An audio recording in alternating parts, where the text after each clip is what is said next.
And welcome to LAWhammer! Woo! Yay! Okay, so we've got quite a lot to say at the beginning of this episode because this is a somewhat special New Year's episode. But before we do, you may notice there's a big red box in front of not just me, but in front of all of our players today, assuming that you can see everybody. And they're going to be rifling through their boxes as I go through all of the... Oh my goodness, it's going to be one of those things. The giggles have begun. They're going to be rifling through their boxes, publicly, as I go through all of the introductions. We're going to have a slightly longer intro this time because we're quite aware that there's going to be several people who are going to be watching this stream who may not have watched any of our other streams. That being the case, there's a few things that we're going to need to say. So beyond that, get the box rifling on. Oh. As I start off our intro. Right, first, if you've not been to one of our streams before, I have something pretty important to open with, and that is, we're a bunch of grown-ass adults doing a grown-ass adult stream. It's quite likely there may be swearing, there may be a whole host of relatively adult themes coming up during the course of this adventure, as you will see once we get going. That being the case, please, if it's not for you, it's okay to move on. We have 1,000 other streams out there if you'd like to go and watch those. Naughty Mr. Ed in the corner. Next one. This particular stream is a long time in the building. Approximately, how many years ago was it now, Andy?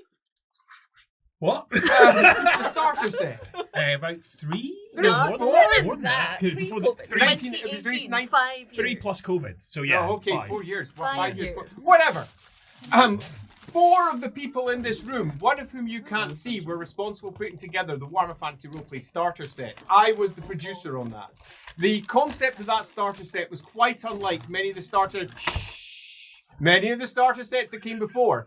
And that's because we were aiming to make a starter set for all players of Warhammer, not just for people who are new to it. So we added a mighty background book in there called A Guide to Ubersreik. And in that, one of the cities in the Empire was explained. Keep it down, you lot. One of the cities in the Empire were explained. Andy did a ton of writing in that. Lindsay did a huge chunk of writing in that too.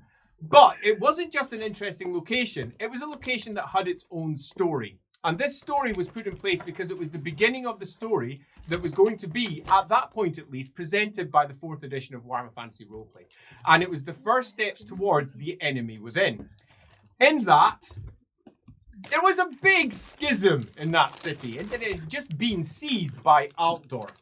And the reasons for why Altdorf had taken Ubersreik, and the reasons why, I'm laughing at some of the presents in the background, the Emperor chose to do it were never properly explained. There was a couple of additional explanations added by other writers later when we had left the project, but they're not the, they're not the ideas that we originally had in place. Today, we're going to be discussing some of those ideas. Now, when I say discussing, it's not going to be a discussion. It's going to be an actual roleplay session, which means it could end up almost anywhere.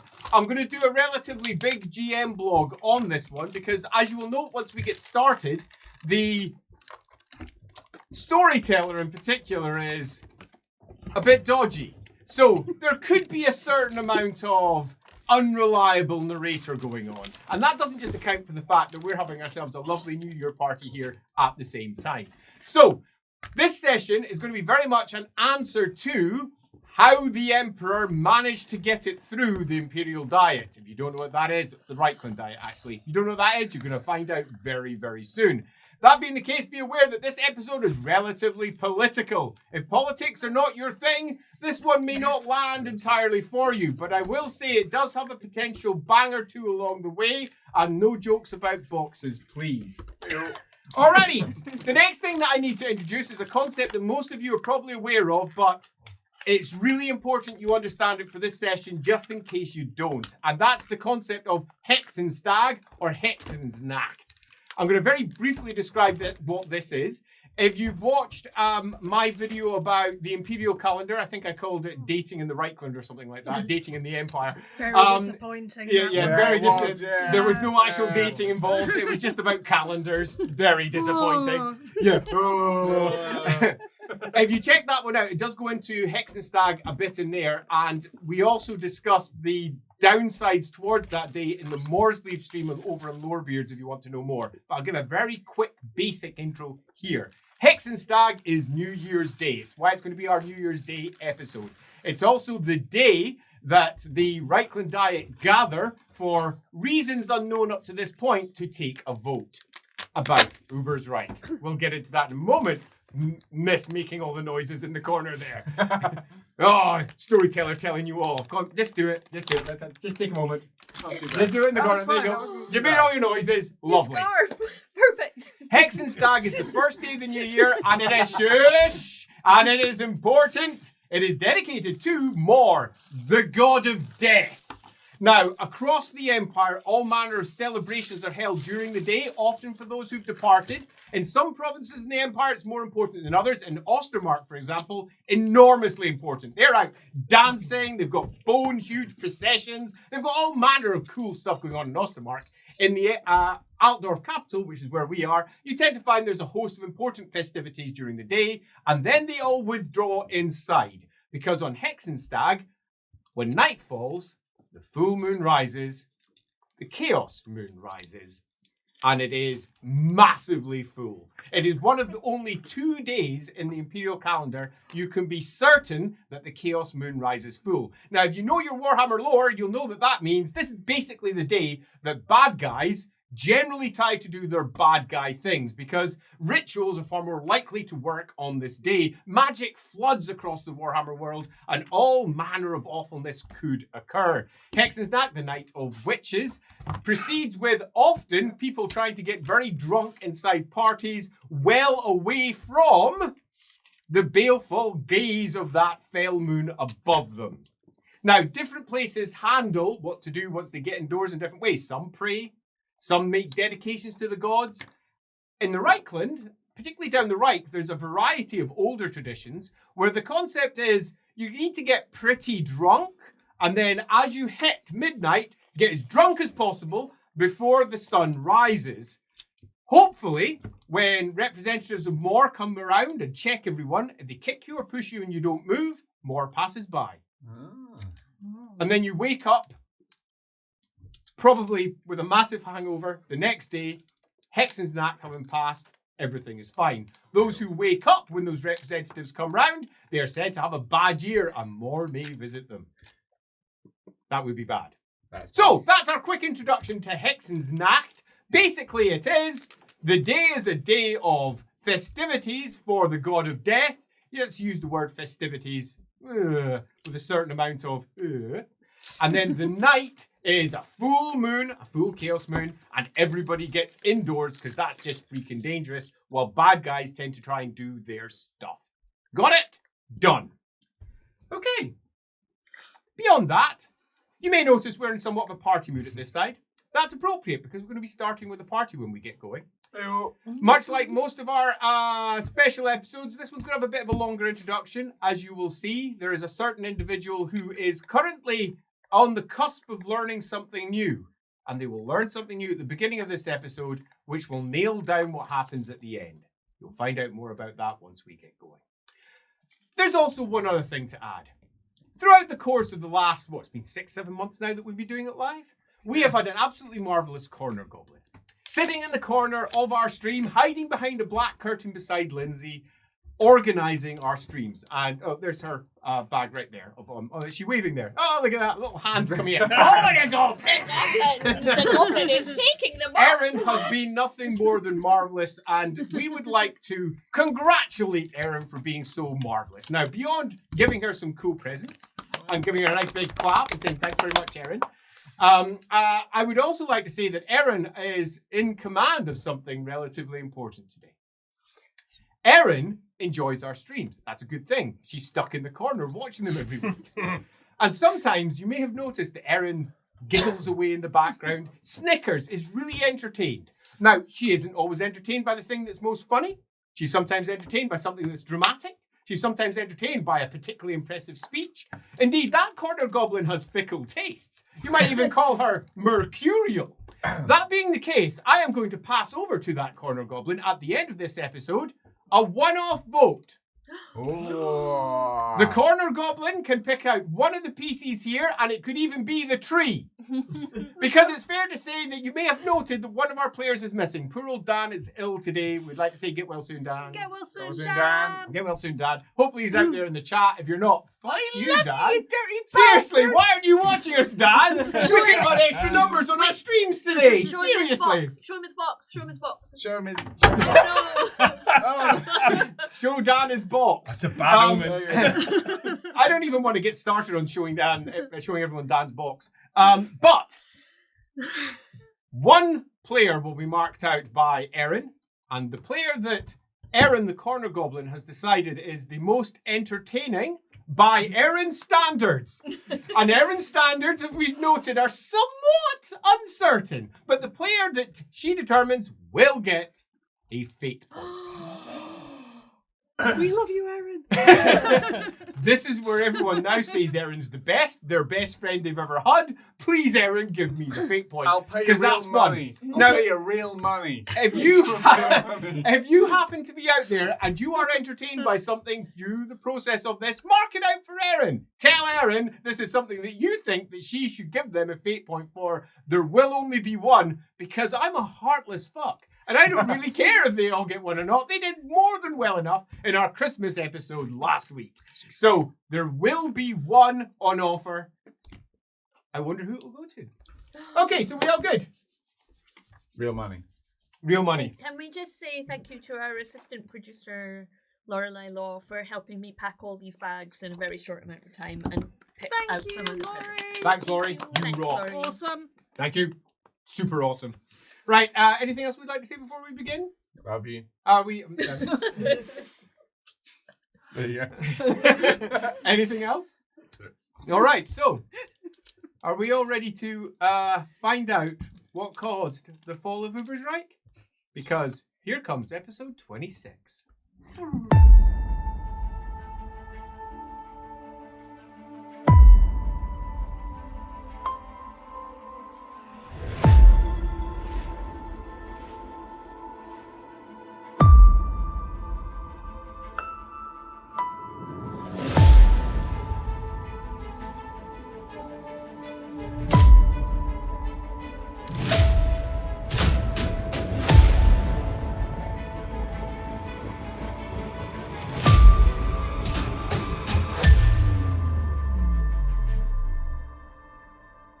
Scudded across the sky, and an old man dressed in dark colours, feathers, peppering the top of his shoulders. Once an impressive cloak, but now nothing more than the shattered remnants of what once was. Walks with a walking stick along an largely empty road. Ahead, he can see a town. He sighs. The last week had not gone according to his plans, and he had decided that he had to head back to the capital and beyond. He'd been rummaging in his mind about different ways that he could, and he looks at the road ahead and the town and the people gathering around the outside of the gates, and suddenly he realizes something, and a smile spreads across his face. A hand reaches up towards his blind white cataract eyes. A scar, very similar to Gerhardt's scar, cuts down over one eye. As he smiles and smiles more as he presses onwards. Yes, he says, yes, yes, as he looks up and around. I think I understand. You have not got the best of me yet, my lord, he says as he makes his way along the road. Half an hour later, the crowds are gathering outside the town, and a crier shouts, Reikland at war! This is not the first time that they had heard these claims. After all, not more than a few months previous, apparently Reikland was at war when Ubersreik was taken. But that disappeared in moments. This one, however, The Emperor repulsed at time.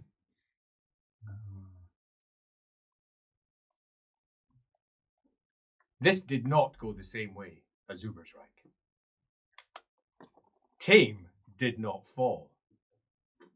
The blind man goes by and listens to the hubbub. Some of them are being read, stories directly from papers that have been sold. Others are gathered round in small huddles, listening to letters that are being passed around. He smiles. There we go.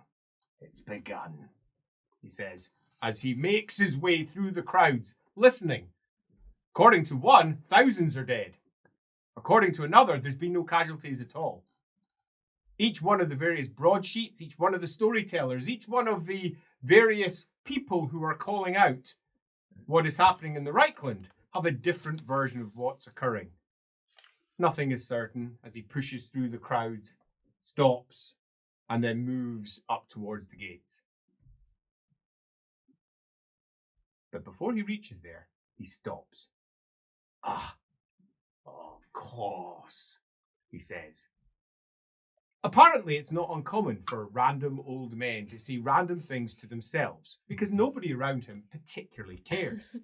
As he peels off from the crowd and goes, yes, of course, I understand now, my lord. And his hand reaches down to his hip. There, a leather harness holds a book in place. There are several straps across the top. He runs his finger along the edge of it, still holding his staff. Yes. You would not let me do this, would you, my lord? But if I were in the employ of someone else, he says, if I were, one of the things about the things I have seen, but I am not alone, he says. There are others. There are others out there who can see. They can see me right now. He says, and they might be interested as to something I am also interested in. Yes, he says. A call comes in as a white raven swoops by. Yes, I see. I hear. I know you are there. You do not concern me now, my lord. Yes, I understand. I understand. I can work for someone else. And he makes his way over to a road away from the town, chuckling to himself. I don't care, he says to himself as he makes his way off. I don't care. Someone says, you all right, mate? Yes, of course. He says, yes. Pay no heed, just, oh, do you need help? You look blind. No, I've got a stick. As he makes his way off, don't worry about him, he says as he walks along. He doesn't know that you're watching. Then he looks elsewhere. Looks about, his blind eyes darting from side to side, and then stops. There's no one here now. Only those who can see. It's a strange world we live in, is it not? One of seers, demons, creatures that can see. And who's to say I could not work on their behalf and unleash the secrets of my book? I had not considered just talking to you. And he looks around himself, and at his side, a small spiraling of light lifts up from his book. And from the other side, pink flashes of light, and then blue. Yes, I can feel it. I can work for you. Yes, I do not need to work for them anymore. As it hits him in the head at the side. My lord, I see you do not like my current direction, but I want to know. I need to know what happened, he says as he pushes his way along the road, ducks, as if the bird is around him. It's not. I need to know what happened in Hexensnacht. He says, I was in the employ of the Emperor that day. I was in the employ of the Emperor, and I do not know what happened. It is in my book, and he reaches his hand down, and the clips undo. I will know. And he lifts it up, and the book opens. Ah! As it flies over. Yes. Yes, my lord, he says. We will find out. And as if he can see, he looks at the page. Dark letters spread across it. White light picks up across some sigils. Then some green and some blues. And then at the top, runes form into shape. Alt Dorf. 2512. My lord, he says, it is a year of some importance. It's this year. A year that began civil issues in the Reikland. And he holds the book. Hexenstag. Before the moon rose. It started before the moon rose. Yes. It started before the moon rose, my lord. My lord, listen to me now. Wherever you are listening, be aware, it is coming. The first steps have already started. Prophecy of the Witch of the Wood has begun. It is written here. The prophecy has begun. And it started on Hexensnacht. And he lets go of the book, and it doesn't fall. And looks around. Ah, my lord, you must listen to me. In these moments when that which watches me, not just yourself, but that which watches over me, is distant. For I have the book open. Listen, and listen carefully. It was actually at the party, he says. I hadn't met any of the individuals involved. That is interesting. Why do I not know this? I was there, apparently, he says. And of course it was. Yes, my lord, I have some advice for you. Have you ever considered, he says, reaching out your arm and... It's Hexensnacht. And a small group of friends are sitting around a table in the Volkshalle. The Volkshalle is an 8-sided hall that's split up into 15 sections. Each one of these sections represents one of the electoral votes. One of them represents the current emperor himself, who has the right to vote even after he's dead. They are spread around into 15 sections, but the chairs where normally the electors could gather have been removed in the middle. The great table is still there, and it is covered in food and alcohol. In turn, the hall is also filled with people who have food and alcohol.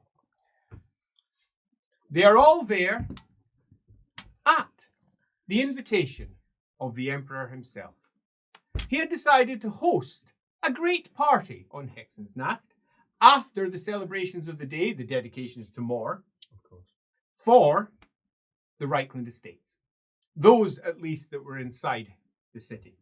The Reikland estates are those who are allowed to vote in the Reikland Diet, an important council that is, as they play around with their mics in the corner, an important council that is of equal power to the Prince of Reikland when it comes to the Constitution, because Reikland has one, put in place by Magnus the Pious 200 years earlier because of the issues that Reikland had faced and the febrile nature of its politics.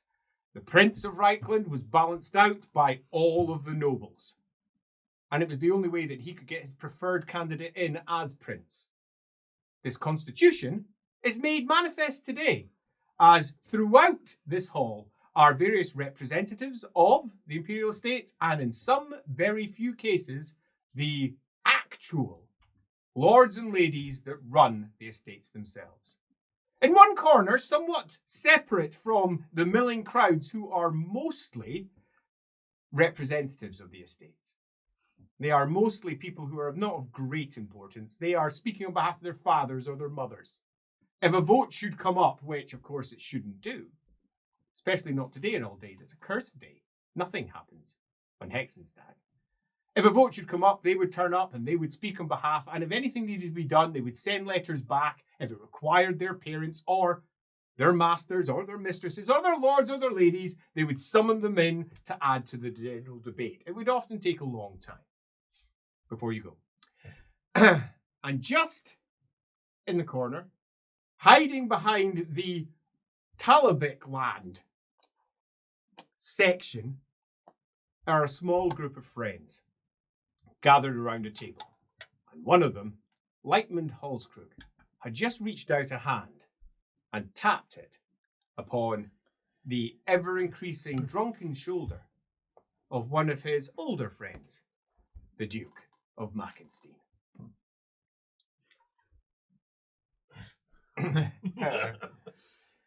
The party was in full flow. The gallery above had 3 separate orchestras. The central one was playing. No expense had been spared, or as the good ambassador from the pawn knew, there was a certain political expediency in ensuring that 3 different provinces were properly represented on the musical side. She'd heard that there was some significant uproar from the Reiklanders that they weren't going to be here for the great party. So, of course, one of them is the Reikland Orchestra. It's really the Altdorf Orchestra. They like to call themselves the Reikland Orchestra. And then, of course, the Talabikland Orchestra, upon hearing this, they're great rivals. They are also the Altdorf Orchestra. Only called the Talabikland Orchestra for long historical reasons, immediately had to come in. Balancing that off was, of course, the Middenland Orchestra. The Middenland Orchestra could be called the Altdorf Orchestra because, to be fair, it is.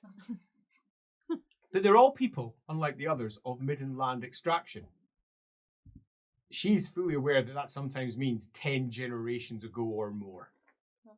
All it requires is the claim of Middenland extraction to get on that. She's also of the opinion that the Middenland Orchestra is the better of the 3. Currently, it's not playing. It's the Talabikland Orchestra. Is that why it's the better? Because it's not playing right now? Yeah. Sitting separate from them, off to one side with his hand on his forehead, is Absalom Trott, the Duke of Tame, who calls out, do we really need... Zenicar. Oh, sorry. Yeah. My issue there. Zenicar Trott. No, I was very worried there. Zenicar Trott, let's get the correct name. Apologies there. Cut that one in post. I'm just happy. I'm happy that I caught that. I'm not gonna lie. Sitting over in the corner, his hand on his forehead, is Zenicar Trott, the Duke of Tame, who says to the party, Rabbi, do you think they'll ever stop the incessant music from above? We have been drinking all day, and do we really need to drink any longer? I do. Someone, darling, fill me up. The darling to fill me up was the Duchess of Uland, Salza von Uland. Salza was a mere 4'11", not much to her at all, with a face that many would describe as cat-like, or alternatively Ranaldin if they were being less charitable. She was noted in court for hating court. She avoided it, was generally found in Old Uland, a duchy far, far away to the west, almost on the border with the wasteland. She, however, had decided to come to the city for reasons undisclosed. It was to fill up on my cigarillos that I like to smoke. Reasons disclosed. Sitting beside her was one of the most famous non-attendees at court that existed in the Reikland, the Princess of Onelreich. There is only one person in all of Reikland who outranked her. Just one, the Prince of Reikland himself. A tiny Reikland estate sitting on the curve of the right that leads round towards Kemperbad. and a woman who is notorious for never being separated from her many, many attendees. This is jolly, isn't it? Unlike the Duchess, she's tall, almost 7 foot, ridiculously tall. But a great deal of that is because of the ridiculous shoes that she's wearing underneath her ridiculously long dress. In truth, she was 5'7". Wow. Wow. She had practiced all of her life on these shoes, and it gave her the most statuesque appearance. In the distance, and another time, the old man goes, "Yes, so you see, it was an interesting party that had gathered over in the corner of the room, my lord." He says, "And have you ever considered what they could do if they had been let loose? I had not that day. I did not even know they were all that important. But they were going to discover something that no one else ever had. My lord, you need to understand who these people are. The Nipponese ambassador. She would become key to what was going to occur. Yes, my lord, watch for her. You watch for her." In the distance, "Yes, I hear you, and you can do nothing," he says. "And of course, the Duke. The Duke of Mackenstein. Well, we all know what the Duke of Mackenstein knows. Everything that goes on in the barony of Wittgenstein. Yes, because Wittgenstein lies within the realms of Mackenstein. And I know, my lord, you know what that means. Because I know everything," he says as he looks at the book with his hands and his blind eyes. "I understand what you understand, my lord." The Princess of Ubersreik. Oh, why would she be important, you might ask? Well, why indeed? Why was she even there? A question that would become apparent, perhaps, to those who were watching, but to no others, my lord. No. Why was she important? Because she had an ancient right to overrule an imperial edict, one that was never exercised. It was a courtesy, although legally it was not. She knew this. And just that day, someone else had learned it too. Then the Uland woman, a woman that was a witch, a woman that did not like to admit such things, for she held a title. But I can see the truth of it here. Part of a shadowy cabal of witches that watched over certain courts. Yes, she was someone that was quite unexpectedly powerful and a lover of the Grand Duke of Middenheim. They had had a secret child. A mistress, indeed, of one Elric Grunfeld. But she does not know the truth of her birth. No, she thinks she is a commoner. There is a story there we will tell another day. Yes, my lord, that leaves only one other. Leibmund Halskrug, the spy master of the Empire. He likes to think of himself as this. In truth, he is only the spy master of, well, Reikland. But that does not make him any less powerful than he believes. Arguably, he has more powerful allies, at least, than the Emperor, one could argue. He certainly has more actual power, because he controls the information. Not many know this, including, you may be surprised to hear, the Emperor himself, who is somewhat hazy, my lord, about the exact details of how his court actually works. There are others in his court at the moment that are certainly steering affairs, as we will come to. These friends, these gathered folk, they were simply having a fun time, a party. They, however, are really the only ones that have significant power in this room. All the rest of them are merely stand-ins. They don't hold any of the rights to the prime estates that they stand in for. They are nobodies as far as this little group is concerned. And they have enough pride to think themselves better than them. Which is why they are gathered. Even Zenakar Trot, a man that none of them particularly like, but all of them actually like. They just don't want to admit it.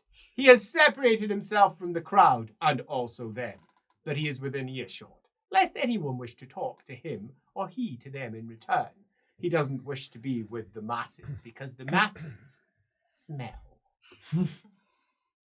As Zenekar looks round, picks up his drink and says, "This was supposed to be a lively party, and it isn't. Who would have thought that an area without somewhere to dance wouldn't be very interesting? Why do you think they chose here?" I have no idea. Absolutely none. I'm just happy to be out of the house, if I'm honest. I don't get to see you guys as often as I used to. Well, I know a lovely place we can go later. No. I can tell you about. She won't be allowed to go. She's not allowed anywhere without her entourage. You know that. Well, Don't tease her. Have this. You are being cruel. Again. I've never I understood. can't abide cruelness, says Zenekar Trot. Cruelty is something that I have no truck with. It's a wonder he As he dares to look in lounges. the mirror. I'd love to know how you guys managed to get out and about without all the falala that Well, follows you along. I left my darling husband behind to look after the estates, of course. Number 3. Very good. Well, to be fair, with what Zenekar says, and you know this, Zenny, and I know you know this, what we should do and what we should do is very different, if you know what I mean. It's what you should do, and then what you should do. I am absolutely with you. We should get drunk. Good man. He says- I'd love to hear it. Yeah. I could think of something you should do, darling. Oh, yes, I'm sure you can, darling. Very good. Fill me up again. Oh, sounds very Zenekar rolls his eyes. Around them, the party continues.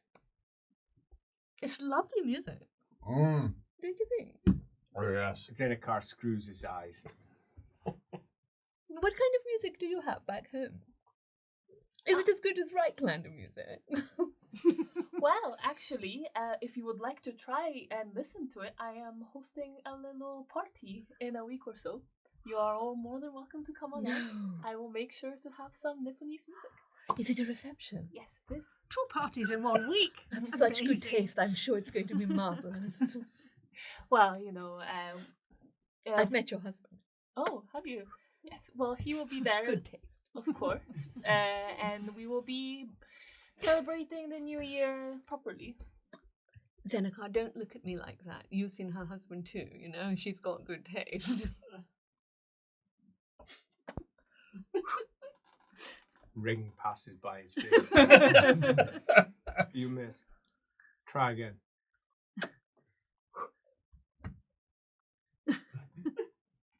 I think you might be drunker. Shut up. Mackenstein over there. No. That's not possible. Try again. No. All right, one more. Excuse me. Third time Do lucky. you want me to hold your head in place? There we go. As he shifts his head. You all know that Trot is probably in his 50s, but he doesn't look much older than his 30s if you don't look too closely. The tighter eyes around, lines around his eyes give away a little bit of his true age. He's also, somewhat gallingly for some, probably the prettiest person here. I did say probably. As the ring passes by, well, third time's a charm. Right, so I don't know about all of you, but I say that we get out of this place. Look at them. It's a bunch of sons and 4 daughters and unimportant little oiks, and I just don't have time for this. I was expecting, actually, if I'm honest, he says, strippers. Well, no, that's fair enough. Very boring. So, do you know a good place close by? Because I do. No, not very close. All right. He says, I'm joking, of course. I Well- just want this done with. You have very specific tastes. I mean, of course, a collective taste that would encompass everybody's sort of, well, flavors. Well, Ecumenical. Exactly. Yeah, very much so. Very much so. What do you think? You must know some of the best places in town. no? Interrupting. Bloody horny bugger. His Grace! Comes the call. A herald down by the only entrance in, other than the small side chapel that exists over to, actually not far from where you are. The Duke of Garland! And in comes someone who is actually almost as tall as you pretend to be. Looking at the princess over there. And of course, my lord, the Duke of Garland, Kelgar Gorman, the father of the Supreme Patriarch of the 8 Colleges of Magic, and a known ally to the Emperor. There was no chance that he would ever attend court, not under normal circumstances. He was someone that lived with his wife, Martina, far away on the southern sides of the River Reik. He would not be seen at court. This was extraordinary. There were already 1, if not 2 extraordinary appearances here, in particular the good princess, my lord. But the arrival of Garland itself, well, that caused an immediate stir amongst all the lower tiers. They simply wished to meet him. Tall, with a long, forked white beard. Eyebrows more bristly than a hedge, my lord. He had the look that looks like, well, he could probably freeze a demon in place with his eyes. Such was his afternoon, he says as he spots a cart going by. Yes, no. I'm just a wandering player, he said, closing his book. No, nothing to worry about. Practicing my lines. My lord, I best be more careful, he says as he hobbles his way down into the ditch and then opens his book again. Too late, my lord. Let us continue. Let us continue. For the arrival of Garland had caused a stir. Zenokar looks up. Oh, fucking hell. Yeah, that's going to put a bit of crimp on the evening. Kelgar? What is he even doing here? I thought him and Martina were, cuddled up like a little love nest. You'd think they'd be over each other now. What is he, 70? At least. Ugh. He stomps into the chamber down below, pushes by some people who attempt to address him, and sits down in the Reikland section, should this place held an actual Imperial vote, not the Reikland Diet, as if his own representative stood in front of him, the Prince of Reikland. And Kiki, darling, have you ever seen the hothouse? Where they have the flowers. You can barely keep all your clothes on in there. Do you want to go there later? my dear, I have a husband, remember? So, does he like flowers too? He can come. I don't mind. Fuck it, Like mint? he says. Excuse me. I'm going to go and talk to him. Oh my god. Got a Yes. cold. Right. There's no point in trying to pretend as he staggers. I'm drunk. And hobbles down through the Talabuk land section. Try not to get into any jewels, darling. There's Honestly, always a looks bit back. of a lightweight. I'm not a child anymore, Mm. he says. Kelgar! The face over there screws up. Folds his arms. That went as well as could be expected. I see he's brought the family nose. It is fair to say that Kelgar Gorman has a particularly aquiline nose, a big hooked beak of a nose, as he looks at Kelgar approaching and just puts up a hand.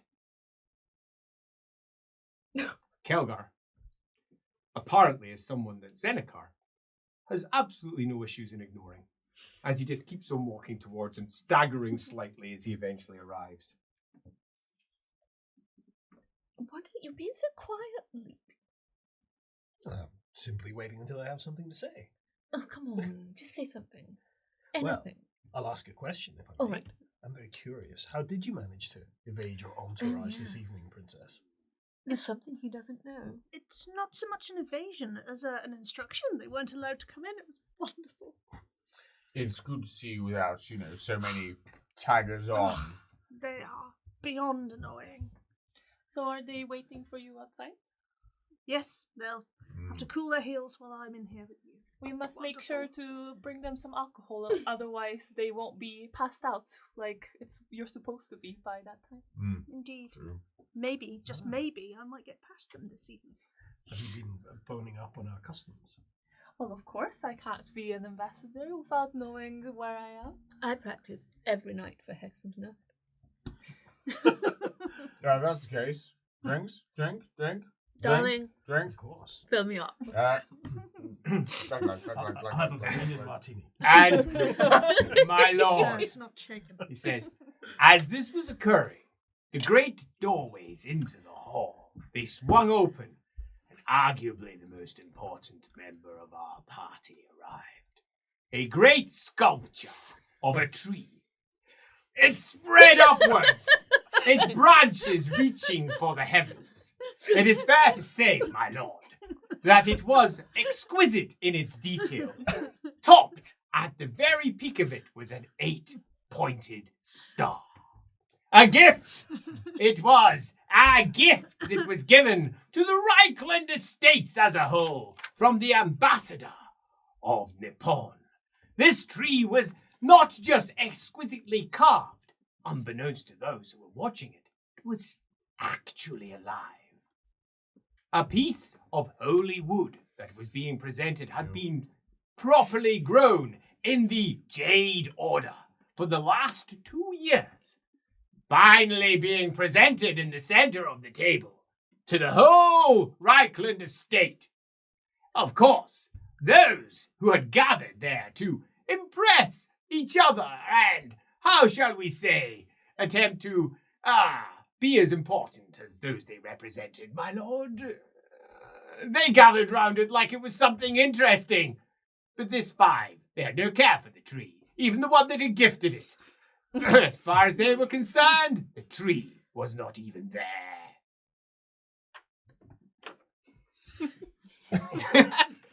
Fuck that Hopping up the stairs comes Zedekar Trot as he, with a new drink. He wasn't saying anything. I've got a cold, by the way. Well, try I've not got to- a joke. I hate the winter. You've got a joke. I've got a joke.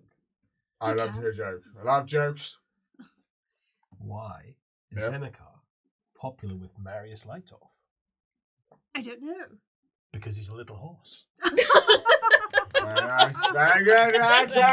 I have missed you, That's all I like that. Very good. Very good. Have you ever met Lightdog? Absolute cock. That is part of the joke. Yes. Thank you so much for explaining it to me. Oh my dear. I needed that. Why? Why did you gift them with a tree? Why did you gift us with a tree? Why not? They Little splashed piece of us. Of Besides course, the- she of did you? not want to admit the real reason. The spirit of the tree would sit in the hall and listen to everything that was being said. A spirit that she had long nurtured since she was a child. A spirit that was quite invisible to the wizards, that made themselves exceedingly popular at court by saying things that were impressive to lords, but not so impressive if one were to gauge them by the standards of proper wizardry. My lord, she had slipped a spy in amongst them. Of course, that is why she ignored the tree. If she were to engage it, it may talk better. It was a true worry for her, my lord. She was, oh dear, pardon, give me a moment. Let's get away from the road. I need to get a little bit further. As he picks up his book and then starts making his way off into a small copse of trees. Yes. And opens the book. The words spill across. There. The secrets of the past, the present, and what is to come are now being made clear to me. Oh, this was a day that was beyond fateful, my lord. Beyond fateful. I had not realized its importance that day. I was simply acting on behalf of another. Yes. Well, now I act on behalf of you, my lord. I am here to help. Help you, my lord. I'm here for you. Please, do not go. As pink and blue light lifts from the book. Of course, my lord. He says, I am so glad that you chose to stay a while longer, because everything is about to change in that hall. Not that they know this. The ambassador, listening. The drunk lord of Mackenstein. The spy. Who just did not want to spy anymore this evening. He was with friends, but everyone was watching him. It made it more difficult. The princess. The poor princess. All she wanted to do was run, but they had captured her in the ridiculous stilts.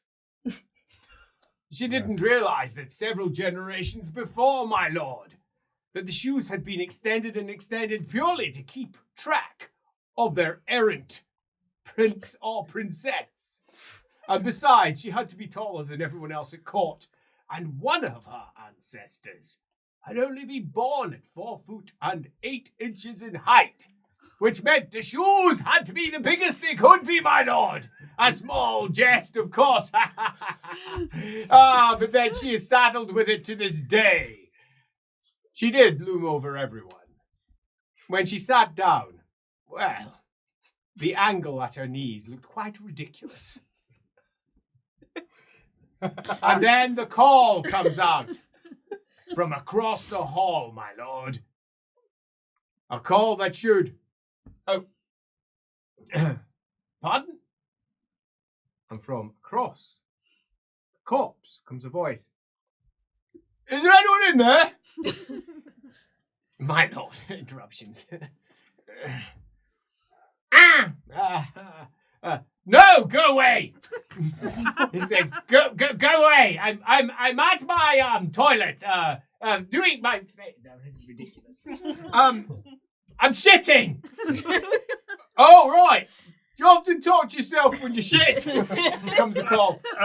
It's the only intelligent conversation I can get.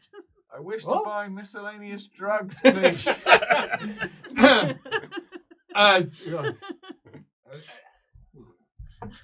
Is there no place you can give privacy, my lord? Why are you not in a castle? Why are you in the clouds? Why are you looking down from elsewhere? He says, it was important, my lord, that you understand. It's important, my lord, that you understand what was about to occur. Because they were here for a reason. It was not simply for a party. As the call comes out, and the horns announced the arrival of a new prime estate of the Reikland. One that no one expected to actually turn up. But the horns alone made it clear. It was the horns that announced the arrival of the Prince of Altdorf. Oh, bugger. Zenekar's eyes open up. Oh, the prince is coming.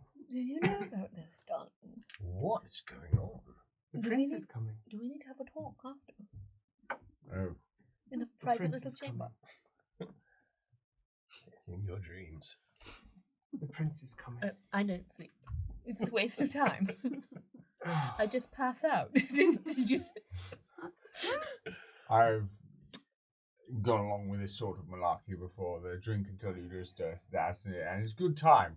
Yes, well, like I said, I practice a hexastaff every Exactly. night. No, why wouldn't you? And then the room falls silent. Oh, God. as the Prince of Altdorf and his entourage arrive. Of course, he's not just the Prince of Altdorf. He's the Prince of Reikland. And he's not just the Prince of Reikland. He's the Emperor. He's not alone. To one side, a tall Reiksguard knight, helmet off, with moustaches that curl up wide to either side. Grey, old, his back straight. The Emperor beside him, shorter of the two. As he scans the entire room, Senekar goes, "What's Hellbold doing here?" And tuts to himself, "What's Hellbold doing here?" Hellborg, Kurt Hellborg, the Reichsmarshal, the General of the Empire, and in his current position, you would imagine, he who runs all the Reichsguard, the Emperor's bodyguard. There's not supposed to be anyone in here. Not for a party, at least. It's ridiculous. It's positively sacrilegious. Behind him, though, comes another with a long white moustache this time, rather than grey. Bald head. Fringe of hair to either side, which is going off at slightly different angles, like he could really have bothered. Covered in armour tip to toe, and a big cross of a sword sticking out from his back. Schwartzhelm. Because he is such a stick in the mud. He's going to ruin the party. And to be This fair, isn't the party. What? what? And behind them, 30, 40 What? state soldiers. And just out of sight from where you're sitting, you can see Thyrus Gorman, the Supreme Patriarch of the 8 Colleges of Magic, wearing his bright magisterial uniform, red robes top to toe, a key symbol sitting in the centre, and a stole sitting over his shoulders, showing all the colours of the colleges. He's having a conversation with somebody to the side, another wizard of the Blue Order. Gorman has almost the same face as his father, just some 20 years younger. Big nose, flaming red hair that rises up, and a forked red beard. Where do they buy those noses? As I think the Zenekar nurses goes, by them. I wouldn't joke. I wouldn't joke, my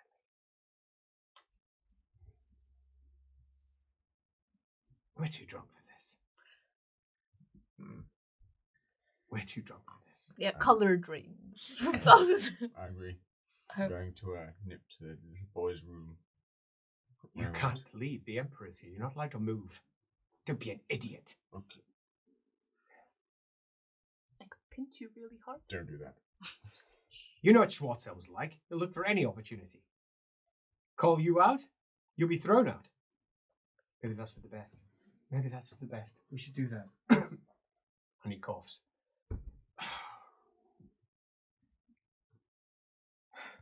As they all come marching in. To the side, 3 servants come scurrying in with a throne, which they carry all the way along and drop in front, opposite the door and the big table with the tree in the middle of it. Good role playing there. Thanks, Dan. Such a good tree. It's very good. I don't know. I find this performance a little wooden.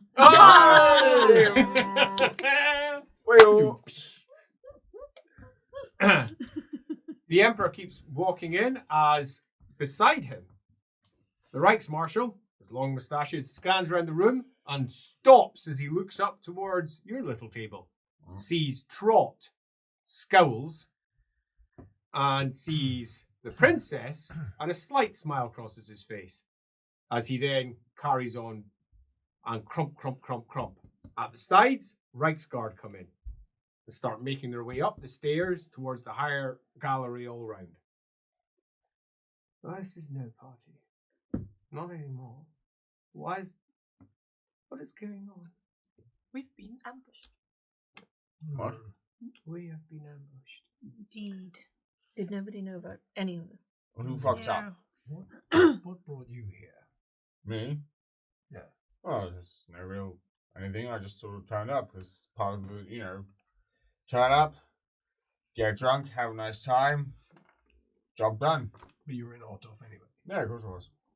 Usual sort of, you know, all the stuff that we do. Nothing else to do, really, let's be fair. And my house was such a rampant shagger, I had to leave him behind for a break. Top lad. Crump, crump, crump, crump.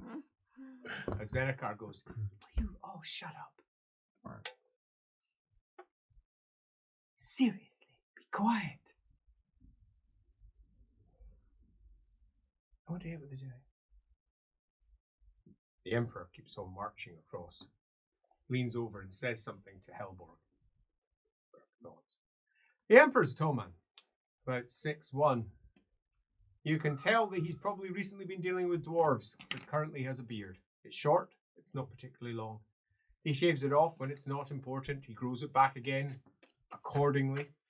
If there's a particularly important negotiation, he will often spend a few weeks upon hearing that there's a dwarf delegation arriving, attempting to grow a quick smattering of a beard in place. It's a small thing, but apparently those small things can make a bit of a difference, just in terms of showing the correct level of respect. He has a short beard at the moment, which he rubs at, and goes and sits down in his throne, which puts him almost back onto you. Zenekar goes, I think we're going to have to move. We can't be behind him. No, quite right. Oh, someone hold on to me. I don't think I can walk straight. I'll have both of you. There's hardly any weight to her in the slightest. She's a tiny, slight woman. As you escort her over towards the side, Zenekar gets up, falls down. Ah, shit. Oh, this is not good. 1 second, I'll nip back to I Zenny. think, Princess, you should give him your arm. You can't carry or do anything. You generally need to be escorted. I'm on In fact, stilts. she, Kyoko These will help photo Zenekar. as he smiles, thank you, Lady Ambassador. I don't like the smell of this at all. No. I don't like the smell of this at all. Lady Ambassador, do you have your guards with you? They're outside. Well, I'm armed at least. We stick together, yeah? It's like we've always Agreed. done. Absolutely. Good. I've done nothing wrong, so yes, of course. You make your way around It's not about us. There's something else going on. and settle down in a different section. Zenekar Bloody Sits sacrilegious in. is what it is. What's happening here? There must be a reason. What, to disrespect the gods, yeah. Yes. The doors shut. Uh-oh. Crump. By this point, the entirety of the outside has ringed with Reiksguard. State soldiers sit in the central ring in the middle, and the Emperor sitting on a throne opposite the main door. The rise of the seats to either side, and all the back circle are empty, as various partygoers settle down in front of the Emperor, most of whom are super excited. Unlike you, the arrival of the Emperor has filled them with glee. This party has suddenly got rocking. The Emperor's arrived. This is brilliant. As the doors, just as you're sitting there half panicking, the only ones perhaps with any real nonce as to what potentially is going down, the doors open with a swing, and the Supreme Patriarch of the 8 Colleges of Magic strides in, holding his staff, the bright sword at his side, as he then closes it and calls out, "Let them all in, Your Imperial Highness!" And on his throne, all around, everyone's still standing, except for Zenekar. As the Emperor, Salza's hand is shaking. and all around, everyone sits down. Just going to nip over there for a moment. Sit down. I have a question. This tree spirit, is it like I have a conversation with it afterwards, or I can't hear things at the moment? Okay, cool. So unfortunate. It is unfortunate. It's so unfortunate. Any other questions before he gets back from the little boy's room? Good. As Zenekar leans forward and says, "If you value your lives, you might want to consider being ready to move." Apparently, he doesn't value his life as he takes up his drink and swigs deep of it. Is he armed? We're the only one. Are we armed? No. Uh-oh. You got a ceremonial sword, but it's ceremonial. I don't really do And swords. you're not the best swordsman. Kyoko keeps the stuff yeah, under yeah. her skirt. Kyoko has no issues at all. She's armed and ready to go. My plan is to just topple if required. Use your stilts as clubs. She Salsa will say to Zenokar, like, but without her lips. I mean, are we being targeted? Is it I us? don't know. Something. We're the only ones here. No, we've got Golland over there, looking smug. Hardly counts. What is Golland looking? Presumably he knew, right? He knows something Exactly. we don't. As It's never they good. looks around and there's a bang, bang, bang of a staff from an Imperial herald sits at the front, and from behind the horns go. Zenokar is drunk enough that he mouths the counts. Oh, he's speaking on behalf of the Prince of Reikland. This is Reikland business. This is business. Oh, shit. Get yourself together. I know. You know who's not here? There's no representatives of any of the cults. No. Would at least Reikland expect business academy. Patriarch to be here, wouldn't you? Not allowed. It's Reikland business. I don't know what it is, but I don't like it. There's something wrong. And not just the obvious. I just came from a little lap around the room. The Emperor stands, Okay. Second. and the room falls silent again. My lords and ladies, and honoured guests, I am sorry to interrupt proceedings, but something has just come to light that we need to make a ruling upon. Fortunately, we are gathered here in the foxhole. I am sorry to interrupt, he says, but unless you are a representative of one of the Reikland estates, you are invited to immediately leave. Well, it's not so good for you, Ambassador. No, but I'm staying. I really don't think you are. I think she might. I really don't think she is. Is there a new estate of which we are unaware that comprises your little ambassadorial townhouse? Up above, Reichsguard are saying, you have to leave. Yes, you. As one of them comes around and says, Reikland estate, please. Old Uland. Reikland, Old Uland, yes, of course. Old Uland is here. And the Princess of Ulrich. Of course. Your Royal Highness. Of course. Looks at you, yes. I'm sorry, you will need to leave, Lady Ambassador. I'm here with the princess. No, it does not matter. You have to leave. Well, you could take it up with the princess. Yes, take it up with me. You have no right to make any request. And You have denied me. from behind, there's a... It's what? It says, she's an Imperial royalty. She is always allowed to be attended. No, we're not And you allowed have to shut have out my entourage. The least you could do is leave me with an advisor. I insist. Is that right? It says, I believe so. I'll check. Yes, of course. Thank It says, you. it says, I'm so sorry. around, other Reichsguard are speaking to others. Other people are being filed out. Guards are escorting a couple of people who are relatively drunk. This way! On the outside, other guards are escorting people off. As one of the Reichsguard comes up and says, you may have an advisor, but only if they're in the hall, Your Imperial Royal Highness. Well. Oh my. Clearly they are. He mistitled you. Said Imperial, it should be Royal Highness. Sort of stare at him. He bows.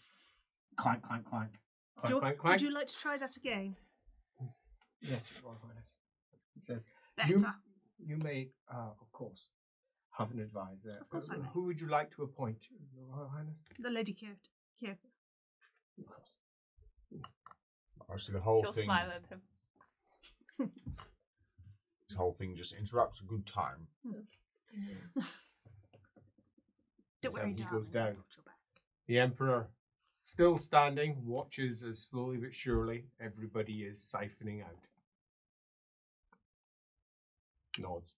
Says something over to Schwarzhelm, his big white moustache towards the side and his bald paper top. And he goes, yes. And he makes his way over towards the door and just folds his arms and stands on it. My hands are shaking. Will you stick another one in there for me? Another hand. No, another cigarillo. You okay? I'm fine. Wrong? This is ungodly. Not supposed to do business on headphones and acts. It's not safe. No. We should be Maybe having to a be- party and maybe getting to drunk. be I so agree. devout. No, it's not about being devout. It's about having a good time. Having a Interrupt good- some fun. Bloody bad omen, that's what it is. Exactly. I My- like my party. My one free night I know. ruined. Absolute dross. Lady, if I may, I could do a quick prayer, if you wish, in the Venice. Settle your nerves. Of course, I love that. She'll hold her hand and say some stuff in the Venice. Is it actually effective? Who knows? It isn't. How She sings a, exotic. absolutely. I feel so much better. Sings a lovely little children's nursery rhyme. I didn't know you had such a pretty voice. You were always so serious. As the Emperor looks around, looks over at the doors, there's movements over there, and he nods, and the door shuts. Can I have a count, please? And Reichsguard gather around him. Yeah. That's close. That's very close. That's very close. Well, if that's the case, then we'll have to deal with it. Can you get everyone ready, please? He talks at a distance. What's he doing? And of course, my lord, they had already gathered that something was afoot. Some of them were quite convinced that it was to do with them. Some of them thought it was to do with something else. But one in particular was deeply suspicious for different reasons. For he had seen and heard of other movements, and he was quite convinced that there was not only something afoot from his own rival. He was convinced, my lord, that he might be the target. Dun, dun. Right. Claps his hands. Please, everybody, sit down. Everyone, come on, sit down, sit down. Thank you, thank you. I apologize for interrupting the party. As I noted with my introduction, we have some matters afoot that need to be attended, and sadly, they need to be attended immediately. I know that this is not how these things should be done. I know that this is not how we prefer these things to be done, but we are always ready. Always ready. Should something happen that calls for our attention, something has happened. Something has happened. And I am very sorry, but I'm going to have to ask something of all of you. I have some things I wish to show you, and we are going to have to listen to these things as representatives of Reikland. As Reiklanders, we know that we lead the Empire. It is we who make the decisions. He says, and today we're about to make one of our most important ones. To defend the Empire itself. All of the Empire. We are the ones that can do this. We have a unique position, a unique circumstance. I'm going to present you with something that we have. Looks up. Kurt Helborg looks back out. Something we've just learned. Shakes his head. And it's important that you listen very carefully, because we're going to ask you to make a vote. He says, now I know the Imperial diet does not meet without... Look, we have a right to gather without any... Agnetha, can you please... I'm not really sure exactly what the legality of this is. Can you explain it, please? Lord. And off to the side, an older woman. Her white hair hanging down, long grey robes, small sword, ceremonial, sitting at her hip, and a long staff carved with owls at the top of it, comes forward. Bang! With her staff on the floor. Bang! We'll see. Bang! There it Again. is. Holdsgood doesn't flinch. I strike thrice, she says. I speak here as High Lord of Law of the Reikland, as was laid down by Emperor Magnus when he was Prince of Reikland. Our constitution states a vote may be called in times of extreme need, as long as you can get a simple majority of the estates.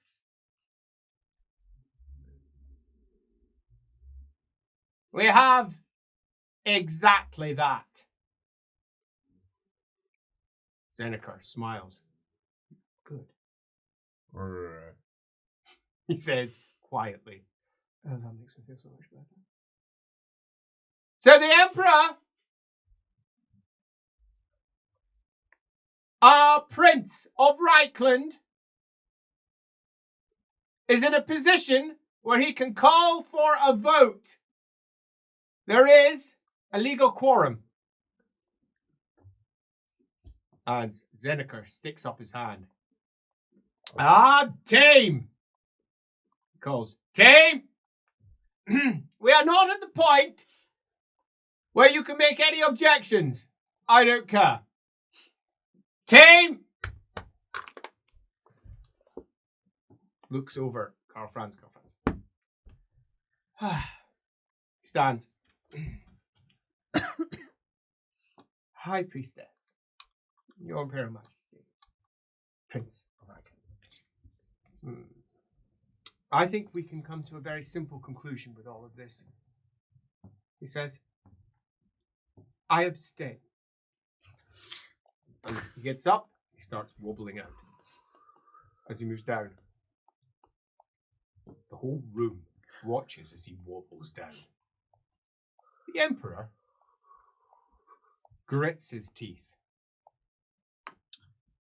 The Emperor's champion, Schwarzhelm, stands at the door. A slight smile crosses Tame's face as he comes forward. He says, would you challenge a man that's drunk? He says, I have my right to leave whenever I wish. I choose to leave. I have no interest in this. And a grumbling reply. Here we go. This is your prince asking for your aid and your ear. Won't you listen? No. He says, I won't, because it's Hexensnacht in the day, and the night is cursed. No business is done on a cursed night. And the Emperor says, unless it needs to be. He looks over at him, twisting his whole body and almost toppling as he says, yes, of course, unless it needs to be. No. No. Let me out.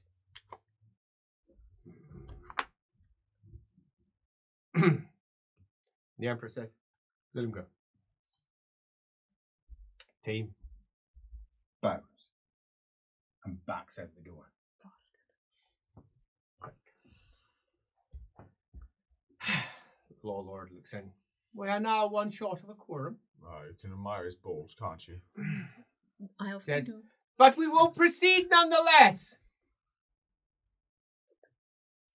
She says, there are matters of great import that must be heard. The Emperor says, yes, look, let's just get past all of the formalities. Let's just get down to the point. Are any of the states of Reikland leaving?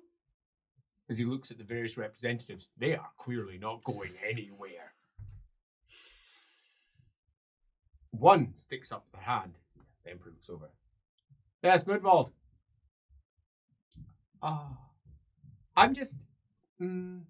I would just like to say that I would like to, on behalf of Midvold, state that we are very disappointed with the Duchy of Tame. The Emperor nods. Yes, hold on. Do we have any other points? You wouldn't have said that if you were still in the room. Old Ulan, Absolutely not. Old Ulan, speak. I'm disappointed that the festivities have been interrupted on a holy and cursed night. I do hope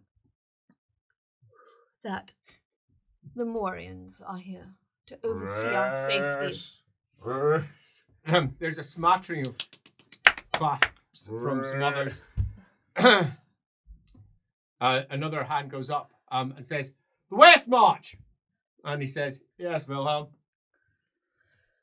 He says, I would just like to say, he says, cousin, that I am very interested to see what the West March is very interested to see what very good. Thank you. As he sits down. Anyone else got any points that they wish to raise before we begin? No. Good. Well, let this get done then. Let this be done. Aye. Lord, can you bring in our witnesses, please? Of course. And they go off.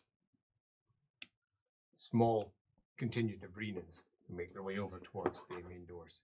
As the Emperor says, could everybody gather down nearer to the center? There's no point in sitting up in the heights up there. Come on down. You're going to need to hear this. We have quite a lot to show you, including some papers, some parchments. Some of this is going to be important for you to see with your own eyes. Come down. Come on down. All right, we're going down. Price is right. Somebody help the princess. All right. Kyoko, do you need a hand? I'm alright, thank you. All right. Help me. All right, I'll give you my arm. Thank you. I have two. Kyoko, you sure?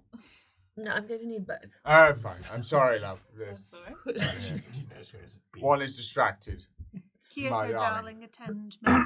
You are, Of after all, course. my advisor.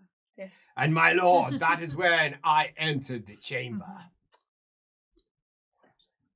I had been there on someone else's business, shall we say. I had been advising the Emperor now for some 3 weeks on matters of some extreme difficulty. You might ask, how did I get in there? Well, I called upon my older title as Lord Magister of the Light Order. And I walked into that chamber. My robes may not have been as bright as they once were, but my position was certain. They may not have liked my elderly form and the scar that I wore, but they knew, those who were aware of me, of the task that I had been sent to enact. I had spoken to the Emperor more times in the past than I was willing to admit that day. That much is certain. I walked in, but I was not alone. There were more members of my order, an order that I did not particularly care for anymore. And of course, members of the Blue Order, for they had secrets to share that were fell and dread and unarguable. Soon, this hall, near its center, was filled with over 300 people. The representatives of the Reikland estates were largely outnumbered. The Reikland estates required a quorum of but 34 if they were to get a simple majority. But there were only 33 left. At least, that is what it appeared. The High Law Lord immediately interrupted once everyone was in. I should like to recognize 17 Kleiner Estate. The Kleiner Estates, my lord, the small estates, they are often forgotten. But not this day. One of the lords only ruled 12 people. An ancient estate that had been allowed in the books since time immemorial. The length of their estate was but 34 paces. But a baron, nonetheless. It had taken them some time to find him. He was chewing upon a turnip. That is the quality of this individual. It was a difficult thing, my lord, for he had but one tooth. He was mostly making runnels through his turnip, quite confused. We're going down, Kyoko whispers in, how do you pronounce your name? I don't actually It's meta. It's meta. Meta. Something is wrong. Please be careful and maybe don't go too close to them. Noted. Thank you. I knew I kept you around for a reason other than you know.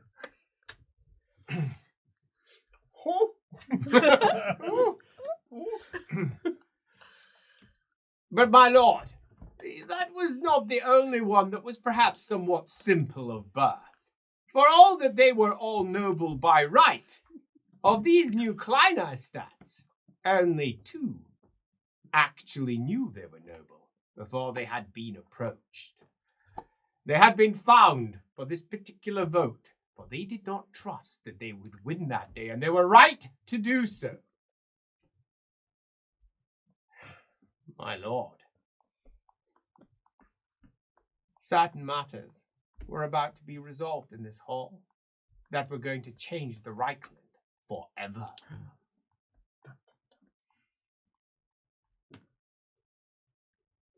The Emperor looks over at the new arrivals, frowns slightly, shakes his head, gestures for them to move and sit down. One of them just sits on the floor.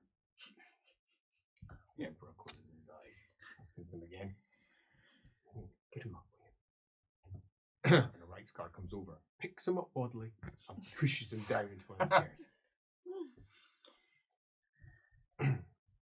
The man with the scar, and the grey hair mostly balding, and the staff, no book at his side, comes over and whispers something in the Emperor's ear.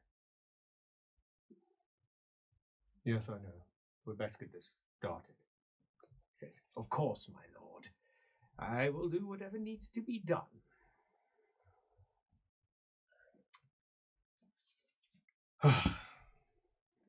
The Emperor says, everyone sit, everyone sit, everyone sit. He leans forward. I have some people that you need to see, some documents that you need to see, and at the end of this, I would like you to take a vote. You will be voting on behalf of the Reikland Diet. It says, we have gathered all of the Reikland Diet that we can in these unfortunate times. We understand that this is not typical, but it must be done, as you will see. It has to be done, and it has to be done today, because it's the first day of the year. And what we are about to learn of will happen this year, and may indeed happen soon, which means we must immediately act. Do you all understand? Yes. Yes, of course. Now we understand that you might not be ready for this. Please,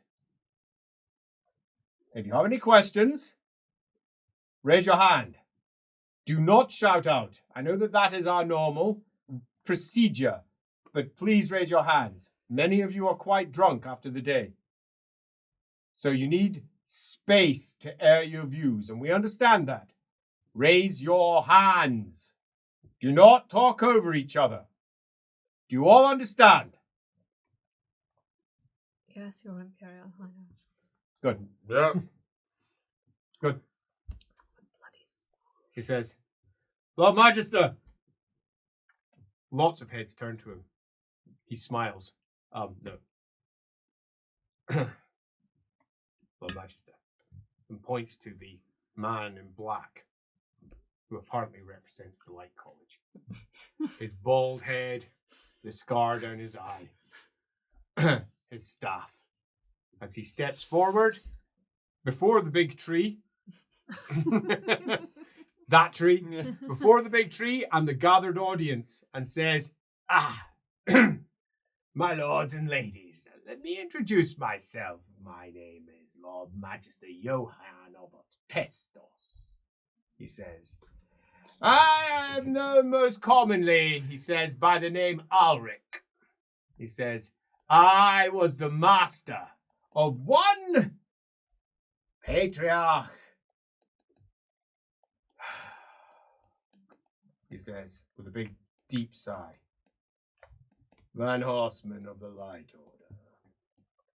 There's a few intakes of breath at that. Quite. You may or may not be aware that my student went somewhat outside of his remit and chose a different path than one that we think is appropriate. He lifts himself up straight. I am here to tell you of something that I have learned. I have been traveling not just the Empire, but the world in order to find why a third of our colleges of magic fell. You may or may not know just how awful the events of the previous few years have been, but a third of the colleges of magic fell under the sway of one Patriarch Egrim van Horstman, my apprentice. I was tasked to find him, hunt him down if necessary, find any law that could be used to hold him in place. Well, I uncovered many other things as I travelled, learned law that could not be held to myself, my lords, my ladies. I have learned of things that the colleges themselves tried to hide, and I brought it to my emperor just 2 years ago. The college. He points over in the direction of the blue wizards. Of the Celestials have been hiding secrets from us. A great storm that lies upon the future. That lies before us. They refer to it as the storm of Shemtek. What is this, you might ask? This great storm that lies before us.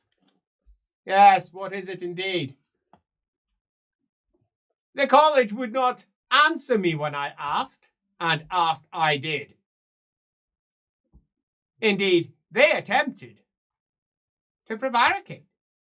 And as it turned out, this information was key to not just the Reikland and the Empire, but everything.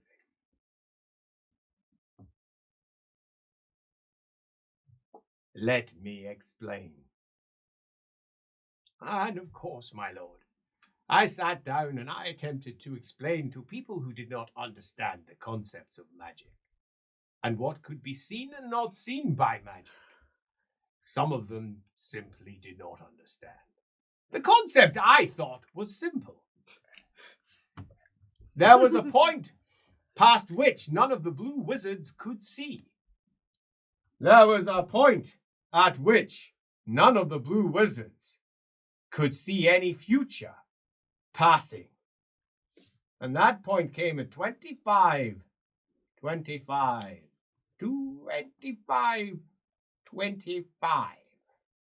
Yes, 2,525 years after Sigmar's coronation, there would be no more future. That, my lord, is what they had seen and they were hiding from us. And we had found proof of their lies, as we were about to show them. And of course, he says, of course,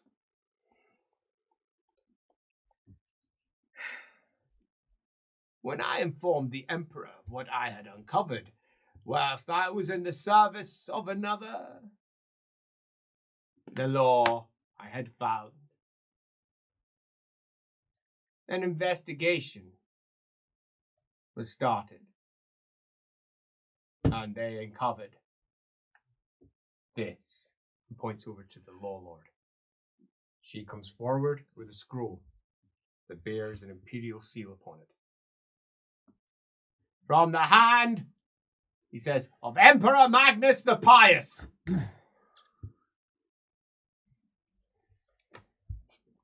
Leans forward. This was held in the Celestial College. He says, Your Imperial Highness. He stands. Right, give it to me. He says, this. He turns it round. Emperor Karl Franz. Addressed to me. From Emperor Magnus. Held in the depths of the Celestial College. Is that the usual way scrolls are addressed to somebody? Okay. And it bears the Imperial seal, the silver seal. We've read it. I've resealed it. But I'm going to open it again today. He cracks it, unfurls. And of course, says the man in black, directly to his employer. Of course. What he read out surprised everyone. A letter directly from one Magnus, but not addressed to Emperor Karl Franz. A different name could easily have been placed on the outside of said scroll, and the doubts were already spread amongst those who were listening. But a letter that was clear. It explained what the storm of Shemtek was. The Emperor leans back. So according to this, Magnus faced against the hordes from the north. And he thinks it is coming again. Before that, it was Sigmar. And he believes that within just a few hundred years, they will have gathered again. I did not believe it.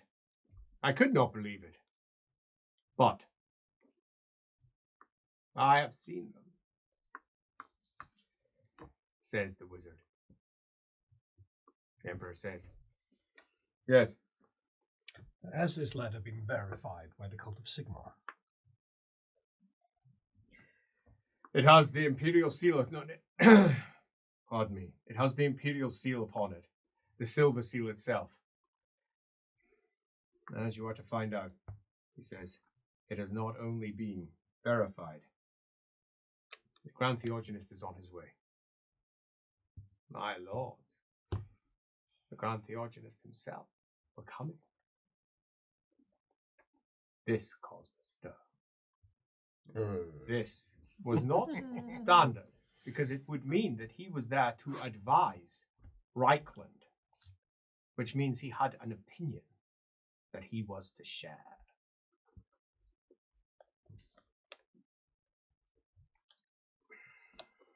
Karl Franz.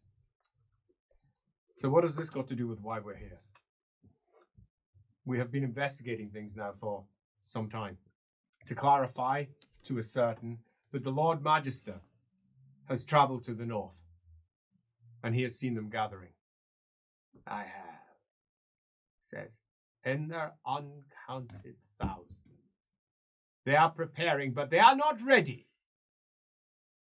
They are warring against themselves, if I am to be clear. But that is their preparation. They are winnowing out those who are too weak to carry on.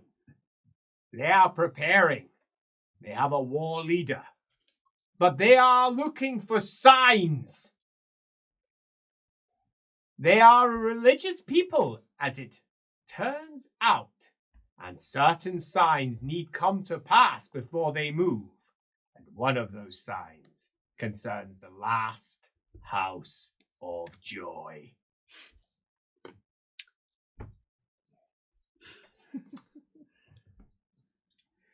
The Emperor sits back. This is where things get difficult.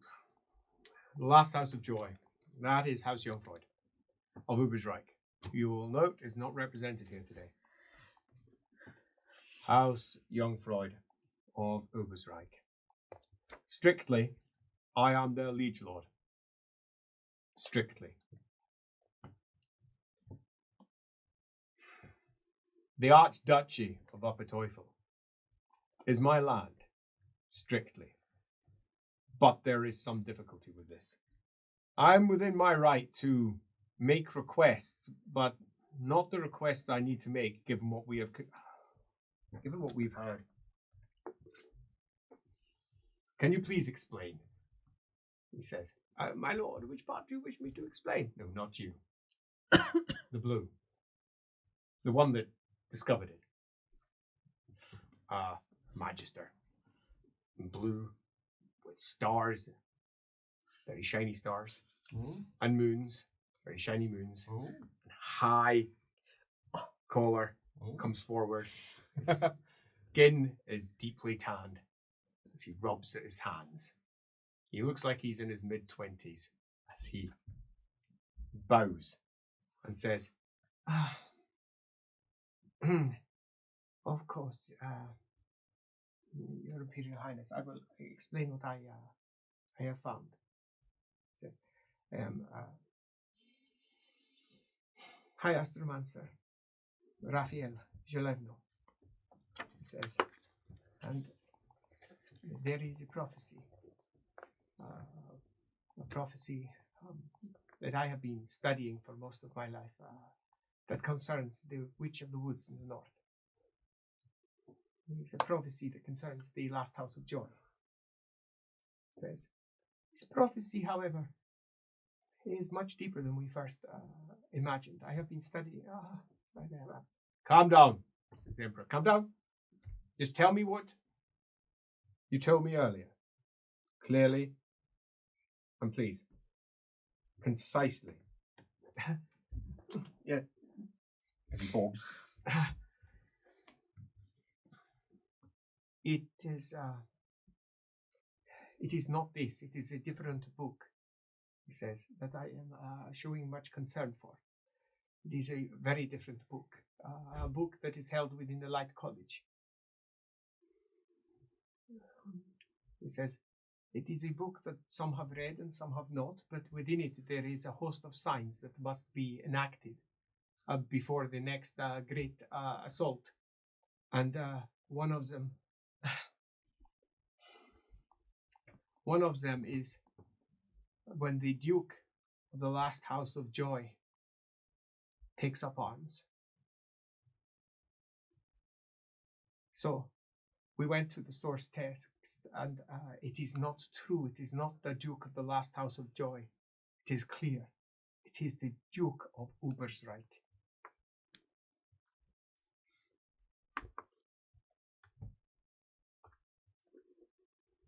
And Karl Franz says, can you explain what that means? Explain it clearly, please. It is prophecy. I mean, I do not know if we should be making choices on prophecy alone. Explain what it means. High Astromancer.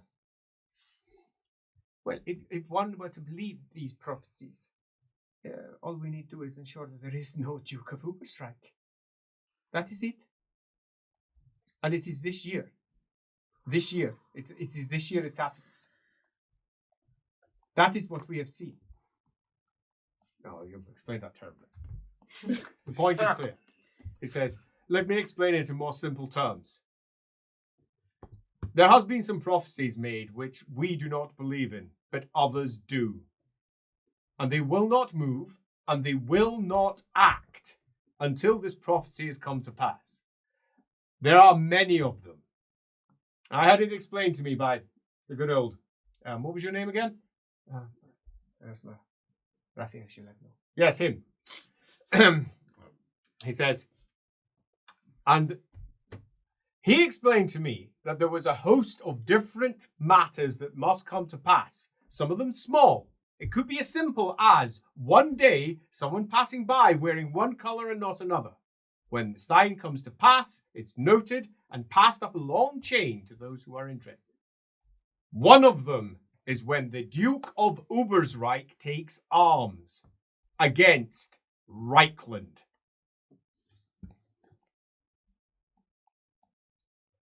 Well, there has been much discussion about this, and I am going to propose that there will no longer be a Duke of Reikland.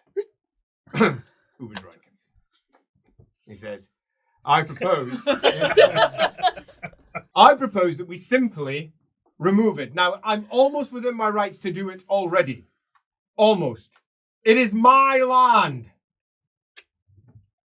I am strictly the Duke, Archduke of Upper Teufel. I let that title sit with someone else as a courtesy, the Volthans. But I could call this in, but it is a prime estate.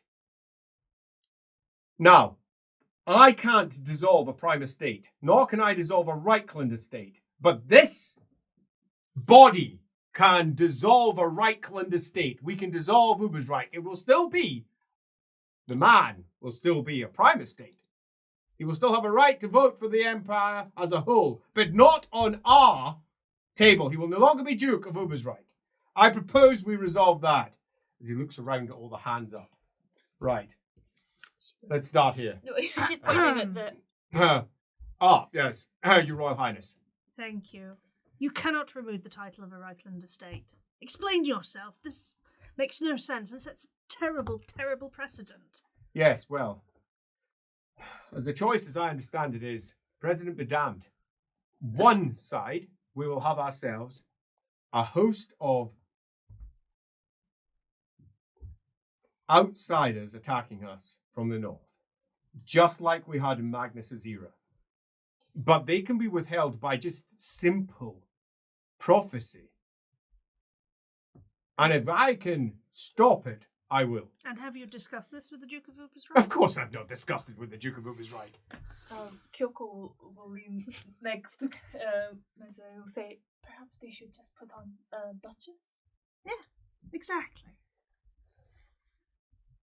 Nonsense. Old Uland. Thank you, Your Imperial Highness. Regardless of prophecy, which I do agree is of utmost import, you Floyd are well positioned. This could cause civil war. How do you intend, you all, she gestures to the room, intend to avoid this? We will be swift. He says, we will lock it down and then we will send delegates to him to explain why it was done. He'll understand. It's only for this year. Only for this year. But of course, he says, they were lying. They didn't know it was only for this year. Because it wasn't. This was intended to be permanent. And of course, my lord, says, they weren't going to divulge the truth. Certainly not to the Emperor. But nobody at that table at that point understood the full nature of what was about to occur. How could they? There was no way they could understand exactly what would be entailed by such a vote. What could it mean? What could it not mean? As it had been explained, Can one simply remove the title of our prime estate? Well, as it turns out, my lord, the Emperor was convinced he could. He turned to his law lord and asked. Confirm. Yes, Your Imperial Highness. Strictly speaking, we can remove a title from any Reikland estate if both the Prince of Reikland and the Reikland Diet agree. It can be done, no matter how old the family, no matter what position they may have. Historically, this has never occurred successfully because civil war was the result. But matters have changed since Magnus. They've changed completely. Magnus has given us very clear rules that we can follow. Beforehand, it would have been the fiat of the Emperor or the Prince. This is no fiat. This is the Lords of Reikland gathering and deciding it is for the best. This is the Lords of Reikland making a decision on behalf of the Empire as a whole, because we are the ones that lead. Legally, this is acceptable, for all it may not fill your hearts with great joy. She steps back. Too stupid. The Emperor says, Markenstein. My lord, I may speak long or elongated, but do you not think this sets precedent? And precedent that others will be worried that they will be followed, that the Emperor or the throne will take away those power that those who hold it. And ergo, you unleash, well, for lack of a better term, and I'm not suggesting anything here, I need to make that clear as a line in the sand. But you unleash rebellion, potentially. I understand what you're saying, my lord. He says, and that is why I have had drafted by the law lord an addendum to my proposition, which is that after this vote can never happen again in the Reikland, unless there is proof of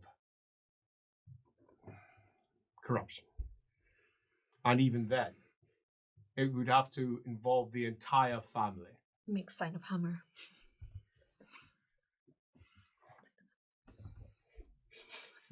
He says, it is relatively simple, this proposition. Relatively simple. We are attempting to head off an outside party and the prophecies that they believe in. Your Royal Highness, you have already asked the question once, but I shall, in respect to your title, take one more. Why, thank you. Surely, this is all about semantics. If you remove the title, what if the man who holds the title raises arms because he's upset because you removed his estate? It would not matter. He's no longer the Duke of Ubersreik. And you're He sure could that raise they would arms all believe he that? wished. It would make no difference at all. It is the title that matters. I have this under very clear advisement. Ah, yes, my lord. He says, it is the actual title as Dux. It does not matter who holds said title. It just matters that the title exists for this year only. Of course, my lord, I didn't even recall saying this. I have no recollection of this at all, which is one of the reasons why I have employed myself in your direction, so that I may better understand, as he reaches down to his book, exactly what occurred that night, and why none of us, strictly speaking, remember exactly what happened. And those that do, well, they were to die. As you will soon find out, my lord, it was certainly an interesting vote to come. And I'm sure you'll find out more about that in just a few minutes as we head towards our break.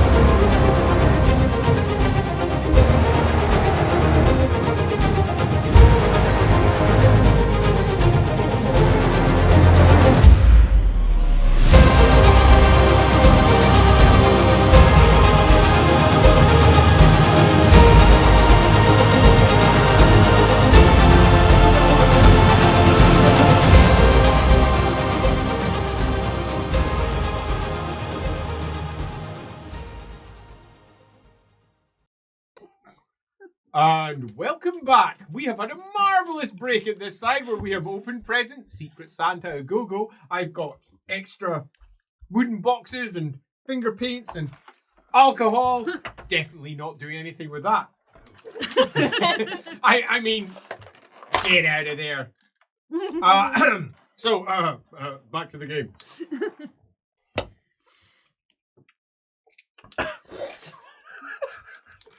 Just a moment there for everyone to settle down. Right, so To die. Someone needs to do the Heimlich maneuver now. I put a lot of chocolate are in you my still mouth. are you still alive? I'm good. I just put Okay. a lot of chocolate in my mouth. Given that you're still alive, I think it's time for us to get going. So, part 2. Let it begin.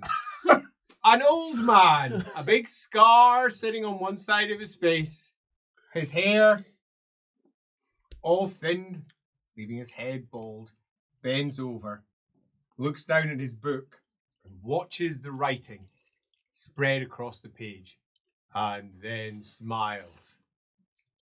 Of course, my lord. You will want to know exactly how the vote proceeded. Well, I'm sorry to say that for all the ridiculous subject matter, had done nothing to convince anyone, not a single one of these lords, that this was a worthwhile vote. The very purpose of it was made clear to them, and I was sitting there at the side. And of course, I could see that most were not convinced at all, even those who were the weakest, mere representatives of far greater folk. They were not convinced at all, even with the Emperor himself standing before them saying, "Please vote this way." However, they had one more individual to bring to the table, an individual of more power than the Emperor himself. And that is when the doors opened. And there, across the chamber, a single figure, an old man, yet still standing as if the vigor of life swelled within him, for upon his chest was the jade griffin of Sigmar itself. An ancient relic of such extraordinary power that any who wore it, and only one was allowed to wear it, my lord, would be given the strength, they say, of Sigmar himself. It had a green aura that glowed with a certain holy light as he came forward, flanked, my lord, by priests, each of whom more impressive than the last, bore censers, giving off holy incense. In total, his entourage counted many hundred, most of which lay outside the Folksala itself as he came in to provide his advice and to confirm that the supposed evidence had his support. My lord, when I saw him, my heart filled with fear. I stepped back, my lord, I must admit, to see the Grand Theogenist with my own eyes, to be in the same room as him, given what I knew as to what I had done. I was afraid. But he had no interest in me, my lord. He was there to speak to the Emperor, who at this point was standing for Reikland. And across the room, you can see the great mass of Sigmar arriving. Censer bearers swinging their chains back and forth, spreading the holy incense. The air almost immediately fills with it. Low chanting at the back as the dirge of lamentation is very lowly sung. Members of all the primary orders sitting behind him as he comes in bearing a staff to hold his weight, an old man, his hair white and thinning.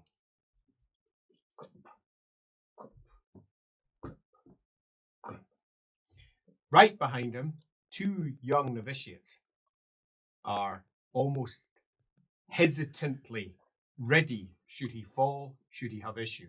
For all the great griffin that sits upon his chest should provide him with the vigour of his cult. He is an old man. A very old man. And an old man who is at the very core of the most important cult in the Empire. A man who arguably wields more power than the Emperor himself. After all, he controls his cult. The Emperor can barely even resolve one issue with one noble bloodline in one tiny corner of the Reikland. Apparently, he has hoops to jump through. The Grand Theogenist cares nothing for such hoops. As he makes his way in, the Emperor stands. Everyone else stands. And he waves, "No, my son, please. Sit. Everyone sit. Everybody sit." This causes those who've come in with him to sit down. Behind. Knights clanking down into place.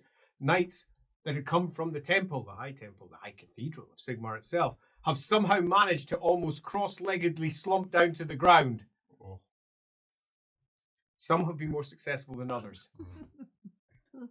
As he makes his way forward with the pained look of the 2 novitiates, who are now sitting on the ground, deciding whether they're meant to crawl after him lest he fall over or not. But he makes his way forward to the Emperor and says, "My son, it is time. It is time we're done with this." He turns round. "Gathered, lords and ladies of Reikland, you will see this vote through. I'm done."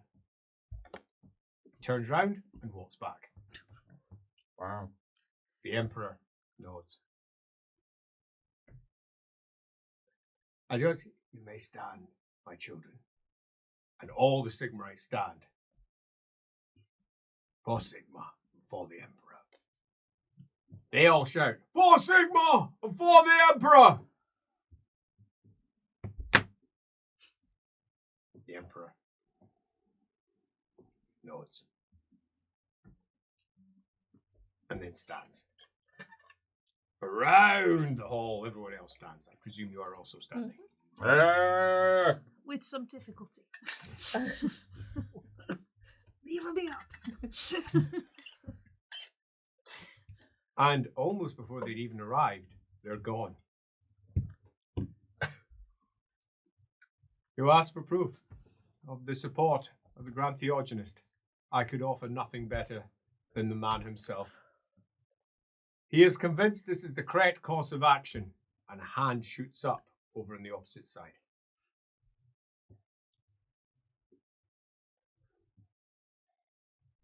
The servant comes in and whispers in his ear. "All right. Melavogbigland?" he says. "Yes?" As a young man says, is it just me? Does this seem very silly? Silence descends.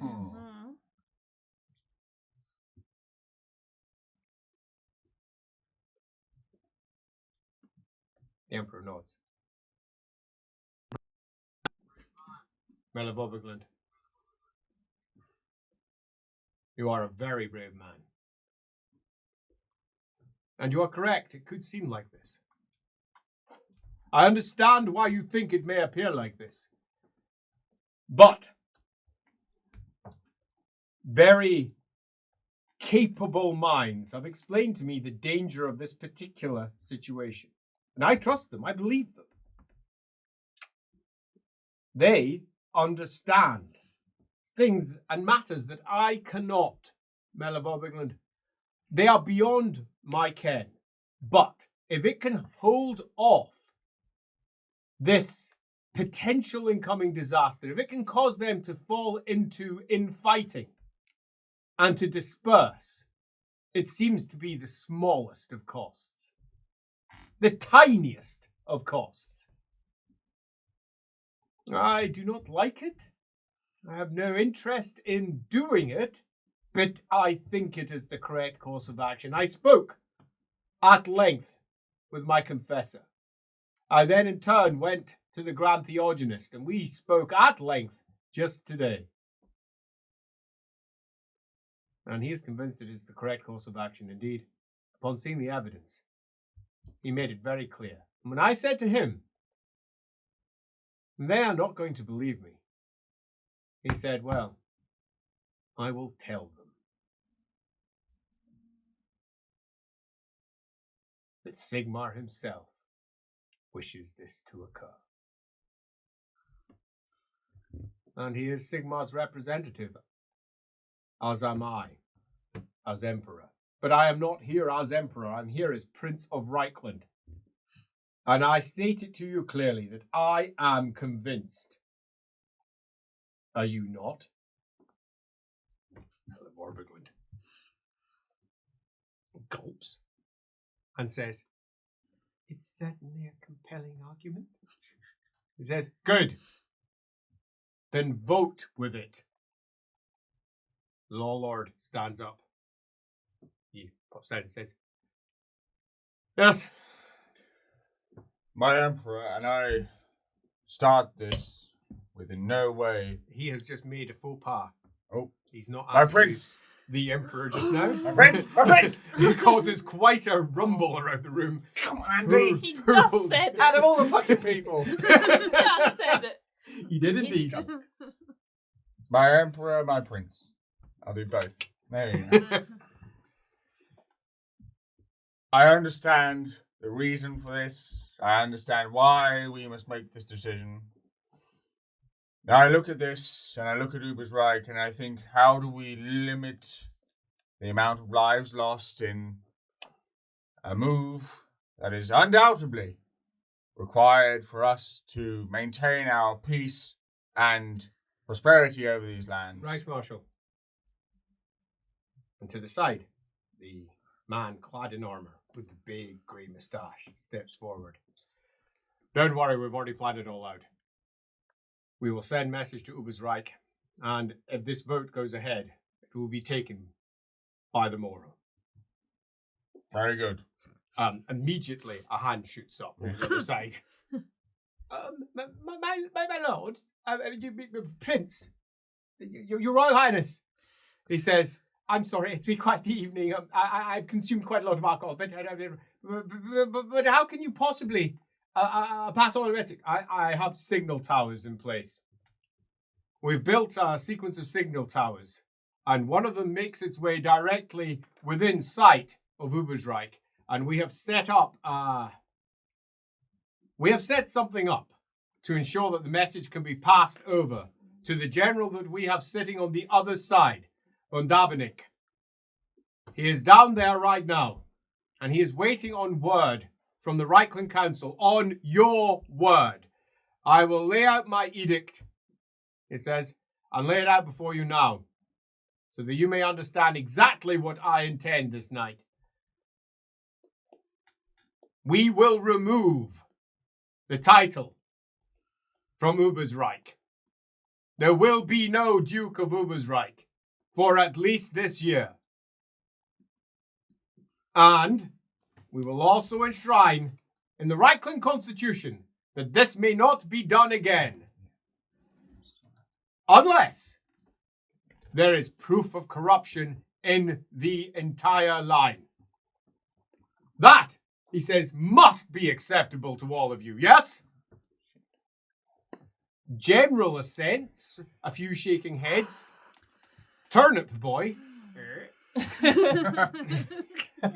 Kyoko will turn around and go, he just said before it was only for a year, and now it's for at least a year. They're changing their argument just. This is utterly unacceptable. Nobody has the right to do this to the head of a noble household.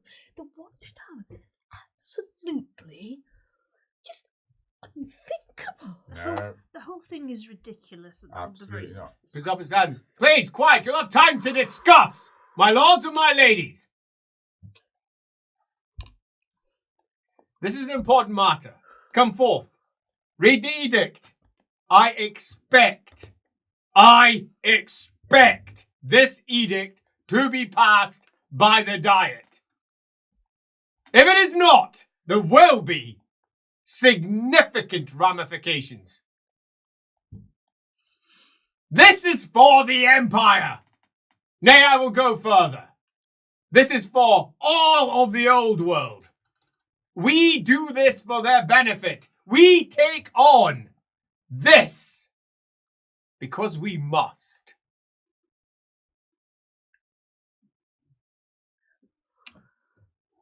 And he nods. And over at the opposite side, the door's open. And in comes a shrine with 4 chaps carrying it. And in the center of the shrine is the hammer of Sigmar. Drop to knees. Mm-hmm. Everyone does. The only one that stays standing is Karl Franz as he watches the hammer be brought in. Bring me my hammer, he says. Now, as they come over. He reaches it out and pulls it, and there's an audible sound as the shing, the movement of the hammer can be heard throughout the hall. He moves it and then lifts it up. I am Sigmar's heir. This is his hammer. Let this edict be passed. Do not deny me. To the side, looking somewhat pregnant with her deep desire to speak. He nods. All right. As the Madam My Law, you have 1 hour to discuss this, and then we will take a vote. And a hand immediately shoots up. And she says, that is the minimum requirement by law, and it is accurate, and the prince has demanded it. So that is it. There will be no further questions. You may read the edict. You may look at any of the evidence if you wish. The Emperor has spoken. The Prince has spoken. Sigmar's representative has spoken. If you wish to deny that, then on your head be it. As he shrinks. Just shrinks. And the Emperor says, I carry 2 votes in this. As Count of the West March, he says, and as the Prince of Alkov. I will not be discussing this with anyone, as law demands. I will wait for this to be discussed. He says, now please, discuss it if you must. Several immediately stand up, go running into the middle to take a look at the edict. This is an Ed question. Mhm. When he says law demands, is that law demands that he doesn't discuss it, or law demands that He lets everybody else That we discuss get it. our right? own. Okay, cool, fine. So we can have a chat about it. Okay, sweet. This isn't a vote. Where? It explains a few things, though. Yeah. Like what? Well, like the troops that left Aldor 5 days ago. You say that like everyone knows that. Nobody knows that but you. What are you talking about? 5 days ago, a significant force left from Aldor, heading, now I realise, in that direction. Clearly a precursor to this invasion. There's something more, though. That's a dangerous word to say. Invasion. It's accurate. Yes. No. Let's not mince our words. Nobody else is. What more is there? Prior to the troops leaving, a further 5 days earlier, so 10 days hence, a Luminarch of the Light College. I don't even know what that is. Yeah, I don't know what that is I either. don't know. Some That is wizard. a weapon of unimaginable power. I do It's- know what this is. It channels those who keep abreast of affairs know. It's not a state secret, believe it or not. It channels the magical energies. Is that, darling, was that the big lens I saw in the newsprint? It might be, yes. I was busy Focus. Yes, I've seen it. I've seen the pictures. I thought it was just, for fancy work. But that no, it is incredibly destructive. And Oh, dear God. if things are going to go as smoothly as they're saying, what do they need a luminarch for? Well, one might assume the Duke of Ubersreik isn't going to necessarily go without a fight. I just don't understand why he couldn't have talked to him. Exactly. Agreed it up front and said this is just, Or more to the point, they're dealing with Dotted fanatics who believe in prophecy. Those fanatics who believe in prophecy are not going to care about the intricacies of Reikland law. Hmm. The point you made Utterly about how this unacceptable.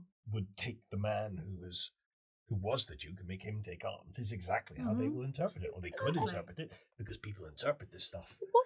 What I want to know is why do we dance to the whim of some northern barbarians rather than doing the proper Sigmarite thing and just banding together, having a chat with the old fellow? Some might say, I agree with that one, without Yeah. doubt.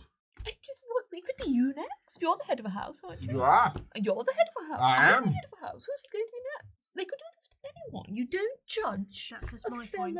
house. Out of curiosity, You just don't do it. Well, we're either in charge or we're not. on that. Now I know I have something of a reputation for overthinking these things. yes. Yes. I know, I'm not blind. Blah, blah, blah, I hear blah. the things people say, I have my sources. But Running your mouth off. did you notice the specificity of the additional clause that has been added to this edict? Which one? The whole family. The entire line. I wonder if that is the true purpose of this edict.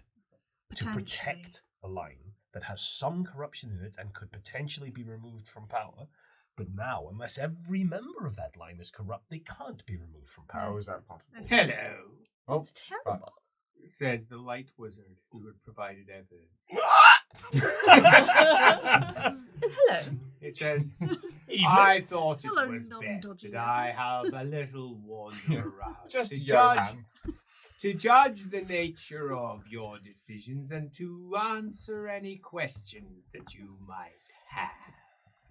I have been touring not just the old world but beyond, and I have seen things that make my advice to your emperor invaluable. So if you have any questions, so that you may in turn realize how invaluable it is, then of course you may ask.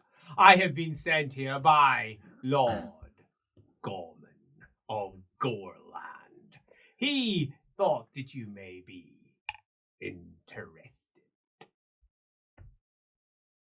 You don't need to raise your hand, my lord. No, this is an Ed question. So that's- Ed question. Gorman of Goreland. Yes. Who is he and why should I care? Okay, he is Right, the guy we met earlier this evening. Yeah. he was Which the one? very tall one that walked in with the grey hair, the father of the Supreme Patriarch of the Oh. 8 Colleges of Magic. The one that looks smug. But as a little bit of extra But detail, of magic, not the Grand Theologist. Yes. not the Grand Theologist, that's the Cult of Sigmar. Yeah. Okay, so this is the wizards. Right. He's the father of the big top wizard, if you want to keep it in Thank nice you. simple terms. So he's representing 1/3 Um, of the whole interest. He is certainly representing something. Yeah. He's the dad of him, though. He doesn't actually tell him what to do, I suppose. But he did look Allegedly. smug. He did look pretty smart. No, it's good to know. I just wanna know where Beyond he's coming that, Kelgar Gorman comes from one of the most ancient lines, one of the old Gormen tribes, as it was originally Yeah. called. The tribe of Men. Gormen. Yeah. That were known for painting their bodies red, top to toe. Mhm. One of the ancient Umberrigan families, in the same way that the good old Jungfreuds are one of the ancient Umberrigan House of families. Joy.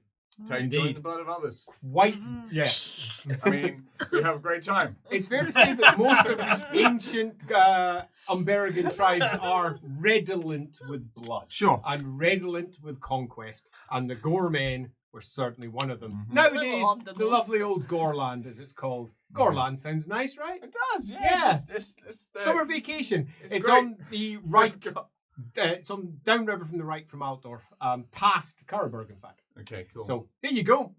Tall figure. It's a very small province. It's an ancient one as well.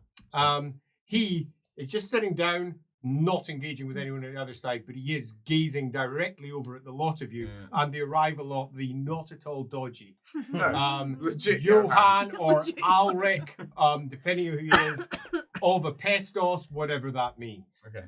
Thank you so much, Lord Magister. You're right. It's very troubling for us, and we appreciate both the Lord and your thought in our direction. He lifts his head. Clearly he's blind. He says, "Yes, my lady, I understand." He says, "I have been aware of things for some time that have caused disturbance, but to actually understand what the unfortunate enemy to the north is doing, that great enemy that lies beyond our borders, to understand what they were doing was sickening. But you often find that those who are perhaps embracing dark prophecy can also have it used against them." Well, I thank you so much for your service, Lord Magister. He nods. Of course. Magister, if I may, do you not find it interesting that the idea of something external is now being focused internally in terms of the young Freuds themselves as a threat based upon, the machinations of the Blues? I fail to see your question clearly, my lord. No. If you could perhaps rephrase it as if I were but a boy. Oh, yeah, no, that's fair enough. Do you think it's wise to... Here it is. Do you think it's wise to look internally for threat when we know that there is... Oh, this is no threat that is internal, my lord. This is instead an external prophecy that we seek to stymie, my lord, before it becomes a danger. Right. Well, in that case, and as you say, nothing to discuss. Lord Magister, this He tilts his head. Yes. this scroll that was discovered, could you confirm that is not where the signs of the coming invasion were in? Those were in a book within your college. Yes.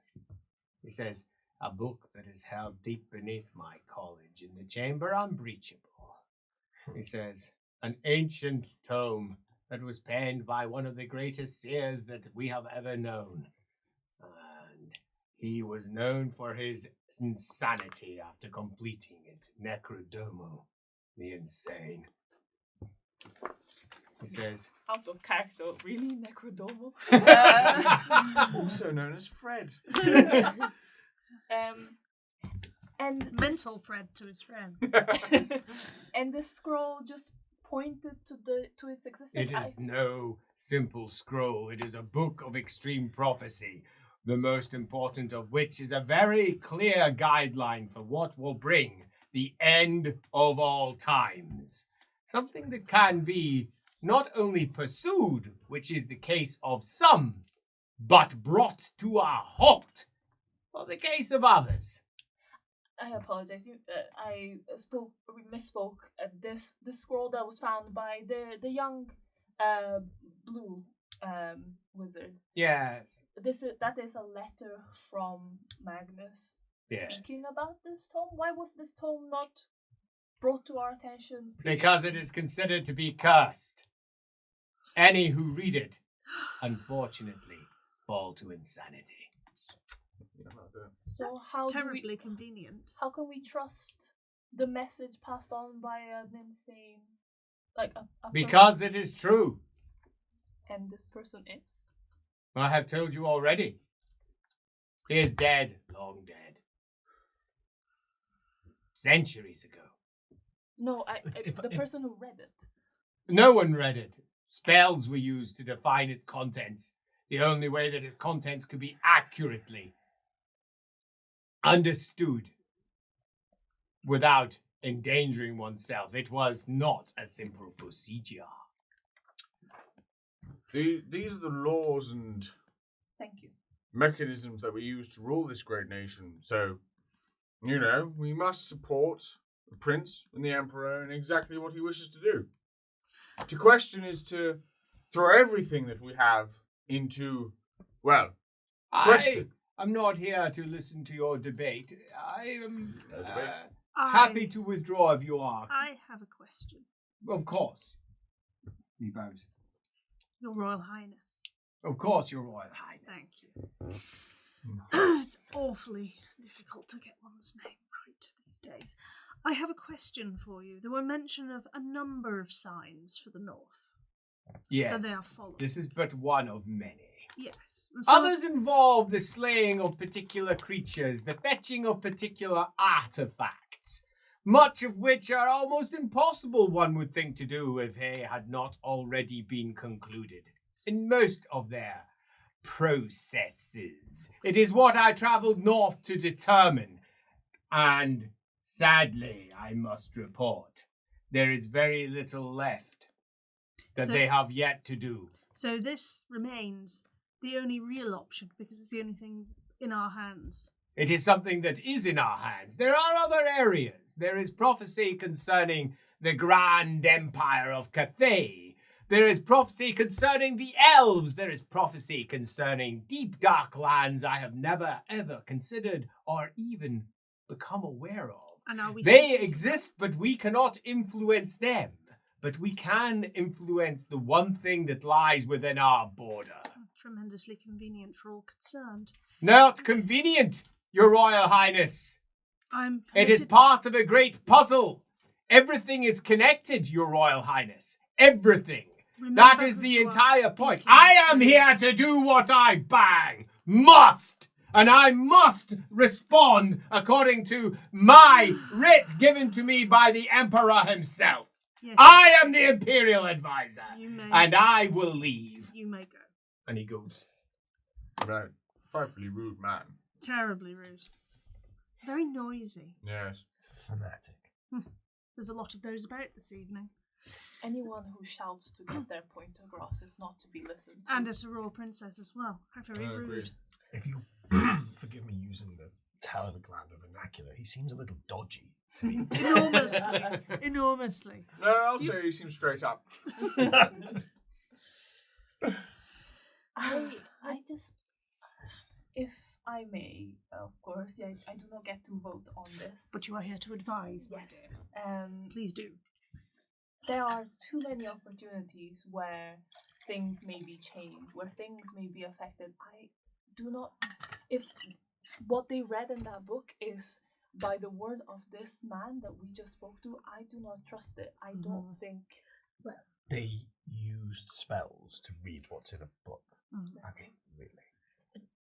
Look, everyone else here is beneath us. You know that, right? Of course. Obviously. Absolutely. Even They rest will of you. be. They will. Yeah. Well, Yeah. on occasion, Well. darling. Oh,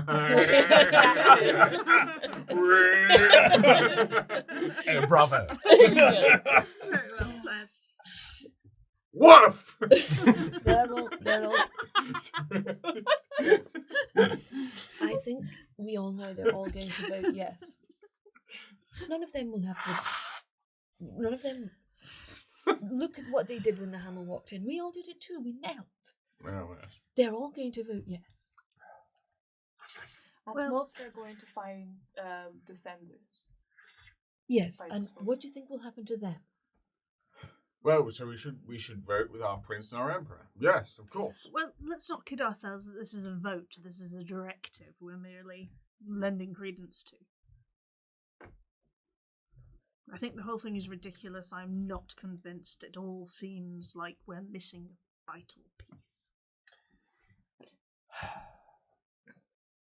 This letter from Magnus is one of the evidence pieces. Mhm. Is Perhaps- here, perhaps. Perhaps we should go and have Let's a have a look go at look it. at the I just evidence. a head of a house. Who is he to judge a house? He's only the Prince of Reikland here. Oh, very true. Next time, I'll be going around judging houses. I mean, I've nothing else to do. That's true. And if you were sort of doing that, Hmm. roughly in about 50 years, no, not even that, About 9 months from now. Where would you be roughly, just in case? Should one need to know? I like visiting you, so you guys will be fine. Okay, good to know. For now. The Keep the letter. drinks coming.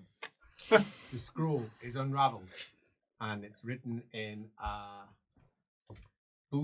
deep blue ink, and is addressed to His Imperial Highness the Emperor. For all it said, Karl Franz sitting on the outside. Is the Karl Franz in the same colour ink and the same handwriting? It absolutely isn't. Yeah, nice. Not even good theatre. Spelled slightly wrong. Hire a forger for crying out loud. It's not hard. What was that? What was that Telebeckland word you used? Dodgy. Yes, it's dodgy. The letter itself is an impassioned plea from someone who claims to be Magnus of House Bildhofen, for a future emperor to please accept that what he's saying is almost certainly not going to be believed, but that the great horde that he saw off in 2502 is returning and will return. 2302, pardon me, thanks Andy. 2302 is returning and will return in 2525. Or earlier. According to everything that they can see, all the elven advice that they've received, by 2525, the end will come unless something is done. And no matter how extreme the decisions and how odd they may seem, you must consider them.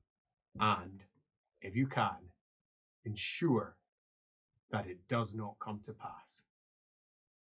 It's relatively blank in terms of any real directive. It's nothing more than an empty plea for an emperor in the future, and be aware of this date because we've seen that something could occur by this point. A shout into the future and little more. But why now? Why when we only have so many years to deal with it? Surely it could have been... This letter says nothing about the book. It was read by spells. This is being used by someone else for some other purpose. This is a cog in a bigger machine, one might say. We just can't see the whole of it. Bang, bang, bang goes a staff from the Lord, the other side of the hall. My lords, my ladies, the hour is up. However, the Prince of Reikland, in his wisdom, has decided that he is willing to talk to each of you in turn to discuss matters that you may have that concern you. This will take place in the Shrine of Sigma to the side of the hall. If anyone dares speak to the Emperor, now is time to step forward. The word dares speak to the Emperor changed several people's minds. Yeah, right. And you can see several going, oh yeah, I'm up for this. No, that's definitely No, I not was for just me. going for Old another school doesn't drink. hesitate. No, Yeah. quite. Yes, Straightforward. yeah. And Her Royal Highness will also rise because he's not the boss of me. Well, kind of is. So- we'll just gloss over that. The Emperor, alongside the Reichsmarshal, Kurt Helborg, and the Supreme Patriarch of the 8 Colleges of Magic, Oh, no. and a spilled glass of water all over our table, which I would like to say we made out of waterproof material when we built our table. For just And this right occasion. now, feeling pretty smug. That aside, the Supreme Patriarch of the 8 Colleges of Magic, and someone who definitely isn't dodgy. A light magister wearing black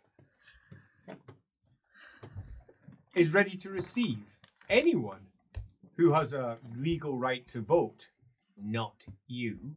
Anyone who has a legal right to vote. You may join me. And of course, my lord, he said, leaning in as he sits in the forest to the invisible face he's talking to.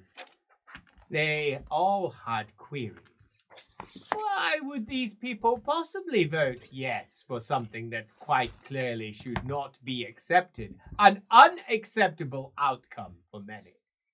What would change their minds?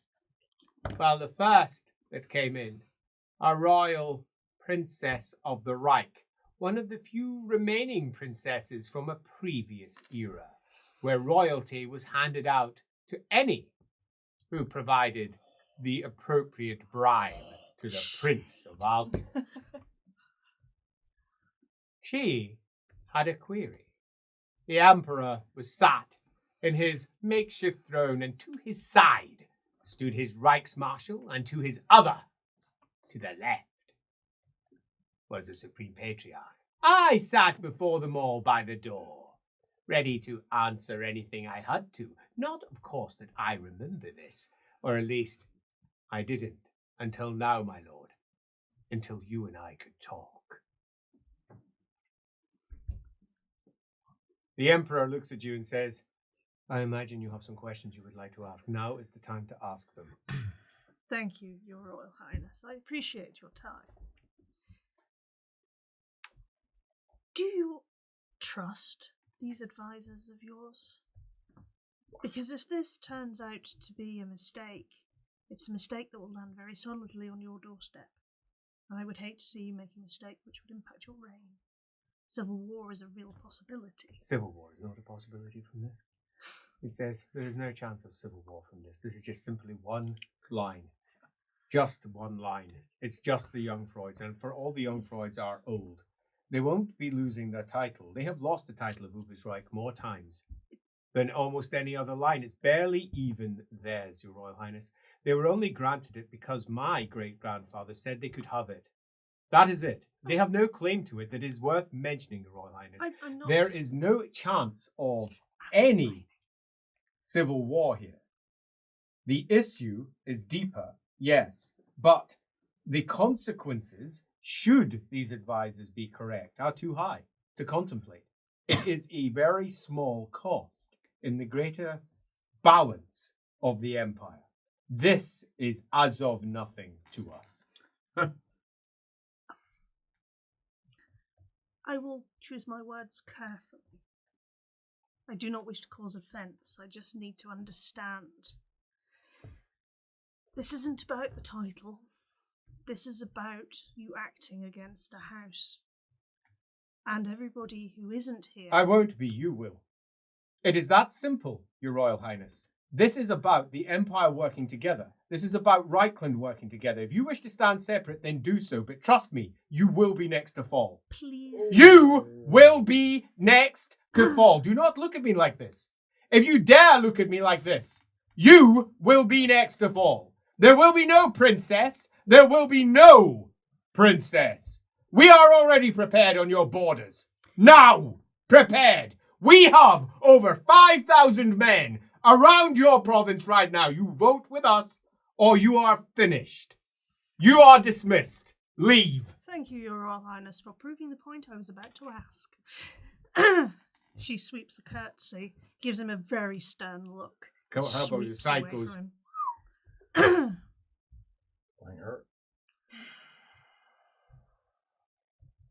As you make your way out. Well, my lord, it was an unexpected outcome, but it was also true. Unbeknownst to the rest of the Reikland, she would be dead within the night. Oh, shit. To make matters worse, her province, the last princedom of Reikland that was not Altdorf itself, would fall to Altdorf troops quietly, without any being aware of it. At least that is what they hoped, my lord. But as it turns out, all the best secrets come out in the end, do they not? But that is another story, my lord. That is another story. Of course, the next lord to step forward was the greatest rival that the Emperor had for Altdorf itself. Leibmund of House Holzkrug, the Duke of Holzkrug himself, and my lord. It is fair to say that this was a meeting of almost equal powers in some regard. The Halskrugs were the ancient Imperial line that ruled the princedom of Altdorf until Magnus removed them for their impudence and for their attempts to manipulate him. It is because of the Halskrug that the Reikland diet exists, my lord. Because of their need to control the power of the Prince of Reikland. The prince could not simply do what this prince wished to do, and Leibmund was aware of it. Leibmund was also aware that the politics were clearly not on his side this day. And there's one thing to say about Leibmund Halskrug, my lord. He was clever. The emperor is sitting in his throne, and prostrated before him is Leibmund Halskrug. As the emperor says, please stand. Do you have any questions? You've come here, clearly you do. What can I ask of you, Your Grace? Just the one question, my prince. Yes. What is the real reason for all of this? The real reason. I want the real reason. I imagine you've already figured out the real reason, but let us be blunt, and let us be clear. The Empire requires me to be strong, or it will fall. You can see that. You are not a fool. My line is riddled with witches. My sister is a witch. My brother is a witch. I am not, thank the gods. My elder sister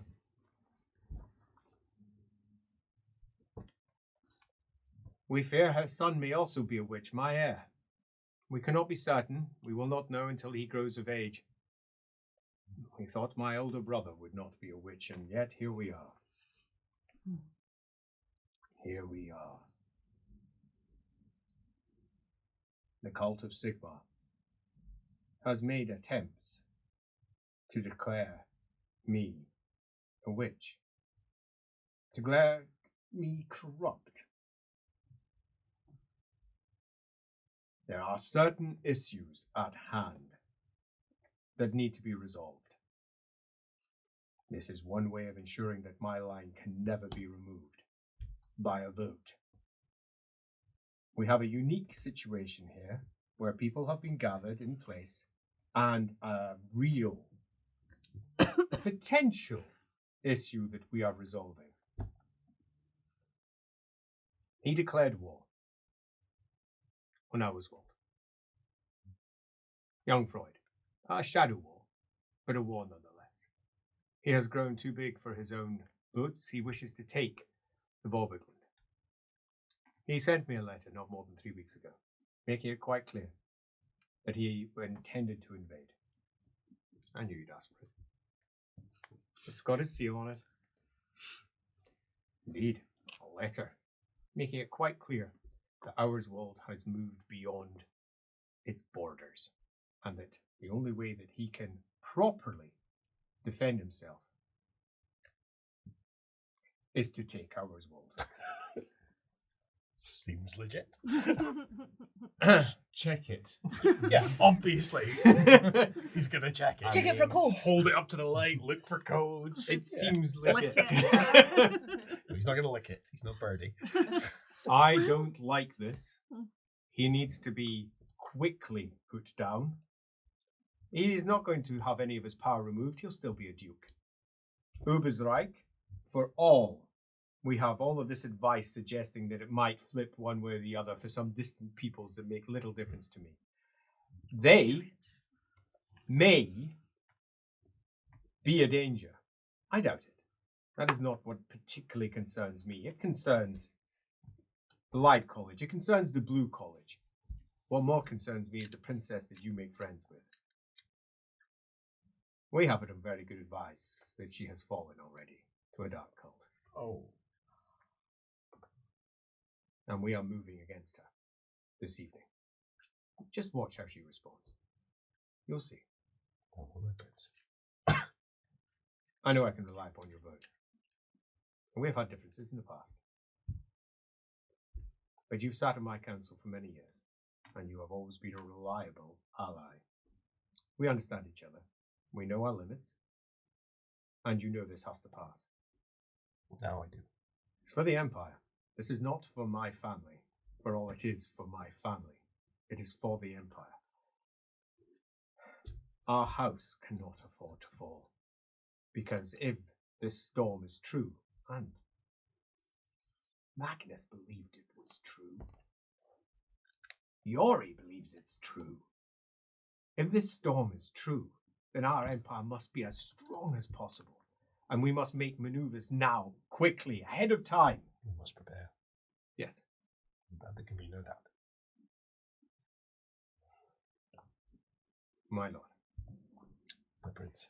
Of course, the Duke had no interest in supporting him, but he would. Probably. My lord.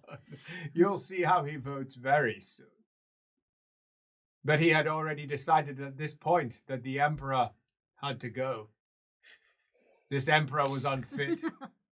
This Emperor politically was weak and was making foolish choices. The only reason he didn't immediately start making preparations for this was because of the Grand Theogenist. He would need the support of the cult of... Did it need to be the cult of Sigma? And as he left, his mind was already running round with different ideas as to how he could proceed. He was penning letters within his mind.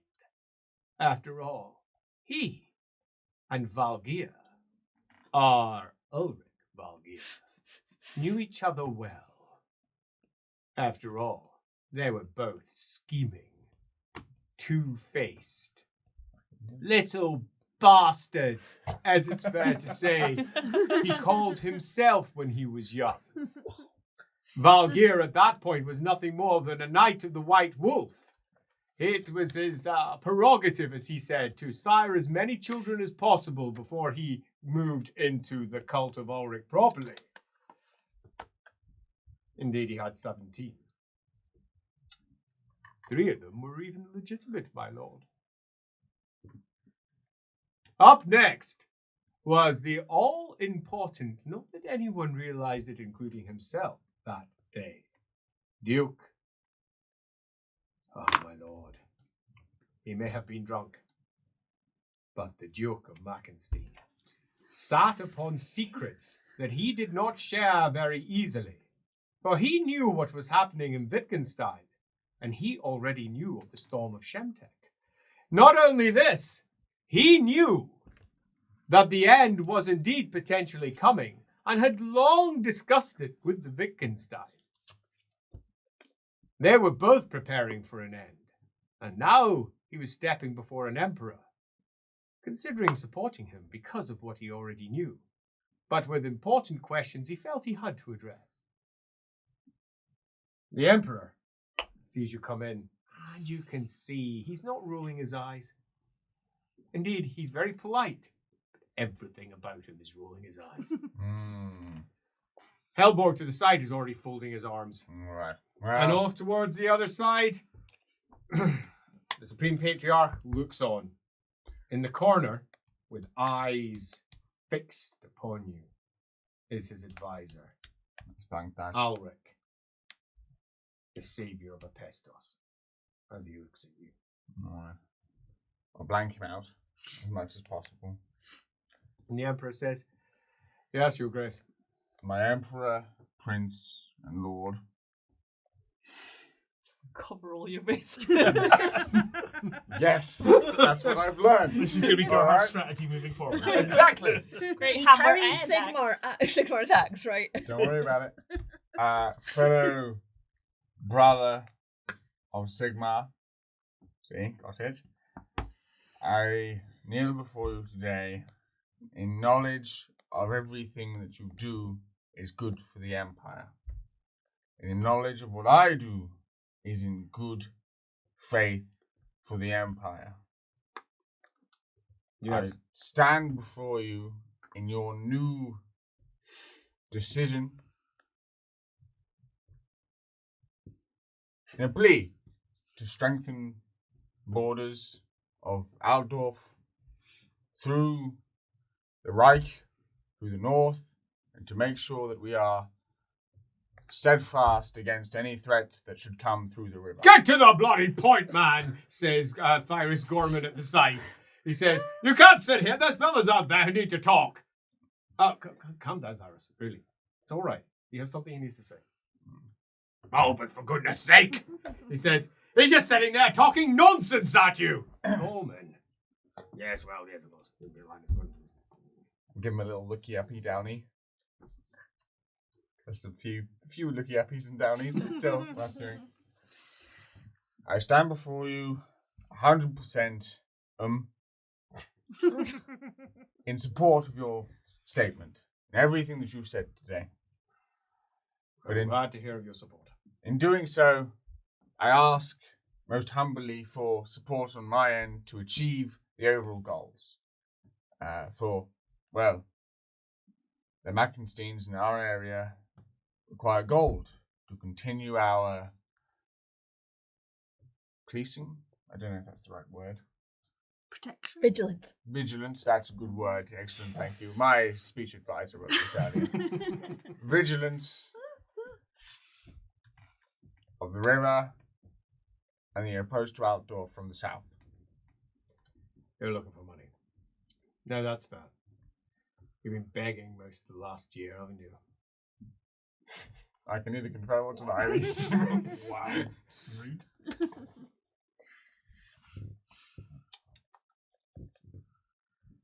You're looking for money. Now, I'm glad to see that your convictions hold strong, my lord. Very much just stuck in the bow. I'm just waiting. Ah. I'll move the bow out of. It is fair to say that the rivers of Mackenstein, such as they are, there's not much river traffic in Mackenstein. No. Such as they are, clearly require vigilant protection, says, and it is incumbent upon House Schließen to work hand in hand with House Mackenstein. Look, your nephew is a good friend of mine, says. He and I, we get on, and your request is, I'll admit, it's not unexpected. He warned me that you were, as he put it, looking for support. And I am more than willing to support, assuming you support me this day. Oh, without a doubt, my lord, Prince, Emperor. You may go. And you rest. You can go. Step back, step back, step back. Yay for nepotism! The other way around? Next up, my lord. Oh, next was her ladyship, Salsa of House Uland, an old family again. She was here avoiding witch hunters in Uland, who had caught wind that there was something afoot. It is fair to say she wasn't entirely happy to be here at all, but she decided to join the queue to go and speak to the Emperor when 4 priests bearing the colours of Sigma had entered the hall at the behest of, presumably, their Grand Theogenist, thinking it wise, she herself being a witch. She decided to flee those priests to speak to a wizard and me and the Reichsmarshal and of course the Emperor. The Emperor says, really, you don't need to scrape and bow, Sally. What is it you're looking for? I can't believe you even came in here. You barely ever come to the capital, now you're here. So what can I do for you? As to the side, Helborg says, you don't suit groveling on the floor. Really, you just stop. As Gorman on the other side says, managed to make everything look filthy, woman. Just stop. He says, you do realize we're men. And the Emperor says, oh, really? You need to say it straight out. He says, we're men. Well, Stop it. Down on your knees like that. Get up. I can tell that you're... I'm married. Well, The Emperor says, well, not all of us are. Right, to the point, please, Sally. You're sure about all this? Am I sure about all this? I wouldn't be here if I didn't think I was bloody sure about it all. Really, Sally, this is the most ridiculous situation I find myself in, surrounded by, frankly, he calls over to the man in black in the corner, ridiculous assertions, but these things have to be done. They just have to be done, given the whole situation that we're currently in. I know I can rely upon your vote. Why aren't you out there? An ex-lover just tried to disturb you? Is that it? As Helborg says, really, I'm surprised she's not single again. Oh. As he says, oh, you don't need to be. He says, well, I am. Gorman says, look, she turned you down. Yeah. As he goes, no, that's not actually the case. He says, it wasn't so much a turn. I said, really, calm down, Helborg. It's all right. Tensions are high, says the Emperor. Your Highness, my prince. All I wanted to know was, do you have one of those little watchtowers watching over my lands? No. Oh, The towers that we've got are making their way through Middenland, actually, down towards Marienburg. The other towers are making their way all the way to Blackfire Pass. They're not watching over anything. They're just for passing messages. That's it. That's a shame, because I take a turn every FESTIVE that I think you might like to Oh, see. for goodness sake, get out of here. He says, you're only here just to flirt. Get out. Bloody typical, says Helborg. Bloody typical. As Carl Franz says, really, just calm down. Just because she turned you down. He didn't turn me down, you hear echoing out of the room. But of course, my lord, she had turned him down. It was on his 29th birthday. She had sprung out of the cake. Of course. No surprise. Yes. And literally turned him down right afterwards. It was all part of a dare on her behalf to make him desperately keen and then say, well, no, I shall remain single. She married 2 days later.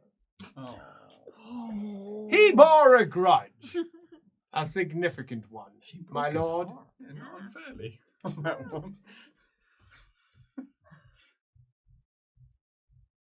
Then, of course, it was finished. And it was time for the vote. Whilst everyone was going in, could Kyoko have a look at whatever remains of the silver seal? Just because she's never seen one so up close. The silver seal itself is not there, it's just the seal Oh, itself is that's it there. not there? Yeah. The silver seal is what impressed it in the first Oh, place. yeah, fair enough. quite. Just the, But the seal- remainder of it. The seal that was made. The it's- wax. Yeah, the wax is The still wax. there. Yeah. Like Certainly mother, like daughter. No. Damn it. Definitely not how she acts. She's an ambassador. I know. She doesn't do that. So proper. She is so proper. I mean, to all of you, maybe. Well, not all of us do. My lord, the Emperor sat in the center of the foxcellar. And around him, to either side, were the collected lords and ladies and their representatives of the Reikland estates. And the vote was called by the Law Lord. Slowly but surely, they went from house to house, asking for an aye or a nay. It is fair to say, my lord, there were nays. Some of the lesser families were not at all pleased with the potential outcome of what may occur from their involvement.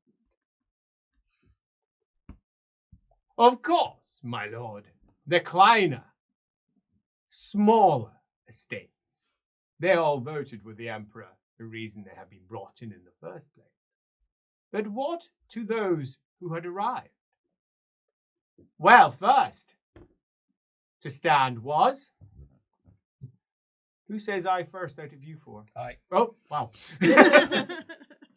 Halskrug immediately made it very clear that he assented.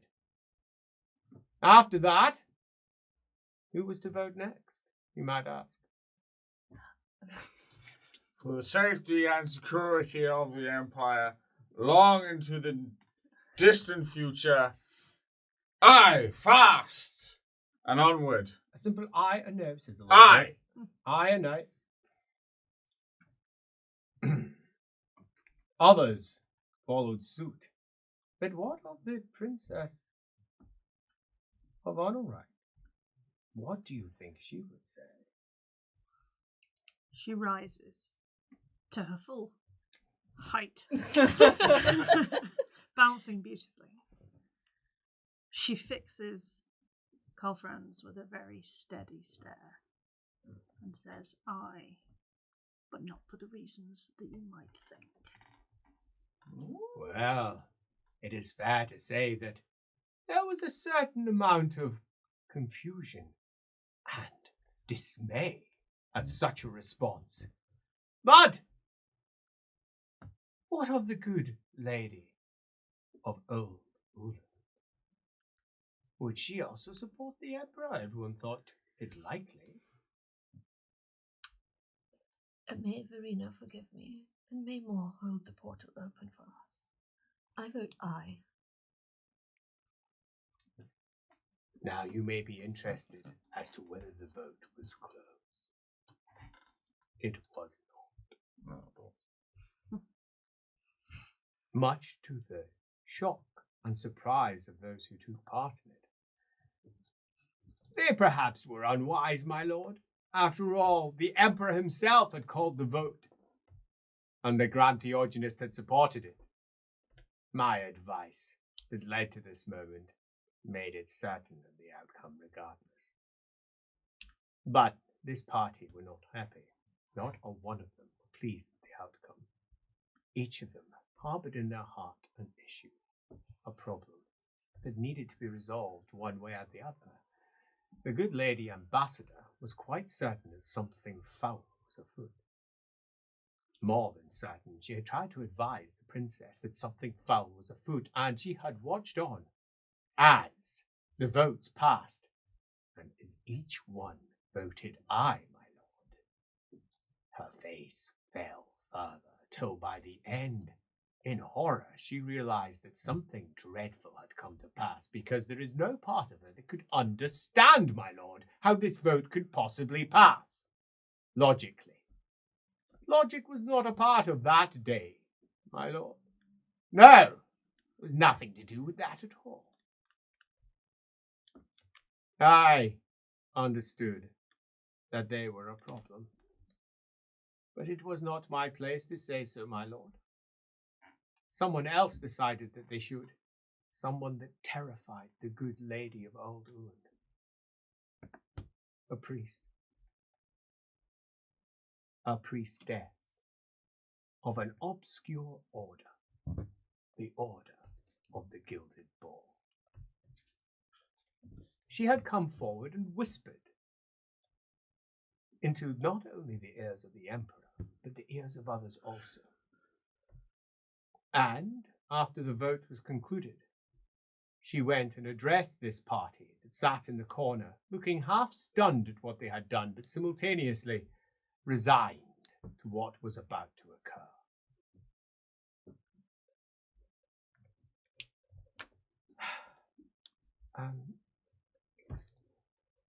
A bow heralded her first words.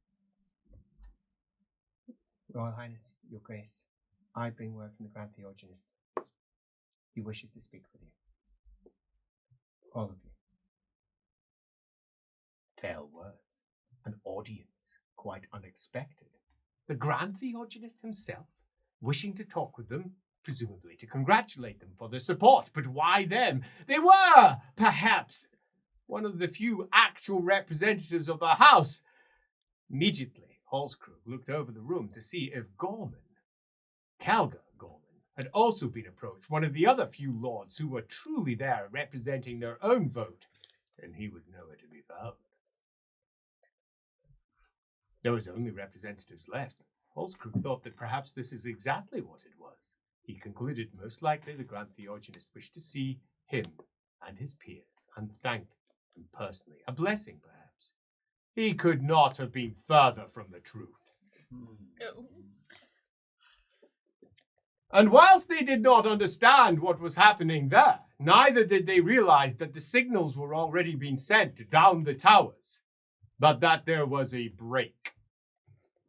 One of the towers was yet to be built, and that particular break was filled with a simple casting of Heish using an ancient artifact of the Light College.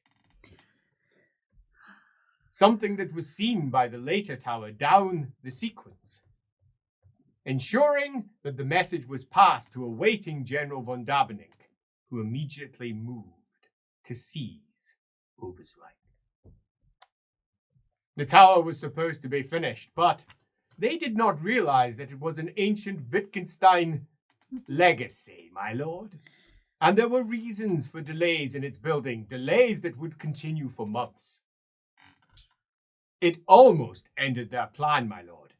The Wittgensteins had long been a thorn in the side of the great enemy. But no one realized that at that point, my lord. No, no one did. And little did they realize what would happen when they arrived with the Grand Theogenes. A wide, open room. The Grand Theogenist himself sitting upon a relatively small throne, carved with hammers all around it. An old man. The jade griffin held to his chest and looking large enough, spread out. Looking large enough that it looks like it's pressing him back into his throne. Oh, sorry, Ralph. Pressing down. He's relatively frail looking. For all this glowing jade griffin should provide him with energy, should provide him with power. Priests and priestesses of different orders on all sides. And you are brought forth as a group. The Gilded Boars. High Priestess up front of them. And she looks around and says, "You can all leave." And Grand Theogenes says, "Yes, this is for your ears. This is for the successful vote, so please."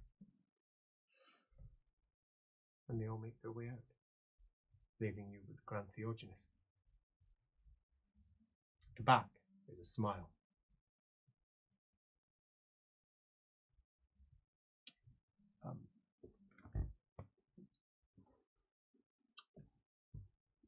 And Grand Theogenes looks at you all down. Well, that didn't turn out as I expected, but I'm glad it turned out this way. Because I need a new host. This one's growing weak. Oh, shit. And his eyes scintillate all the colors of the rainbow. And I'm a little bit hungry. Thank you, High Priestess. Thank you. Now, my lord, I don't know what happened in that room. I cannot see it, which is why I speak to you this day, for now it is laid before me. And I know what happened that day. I can see it now clearly. I can... Oi! Comes a big, deep voice. Oh, hear you, Slim!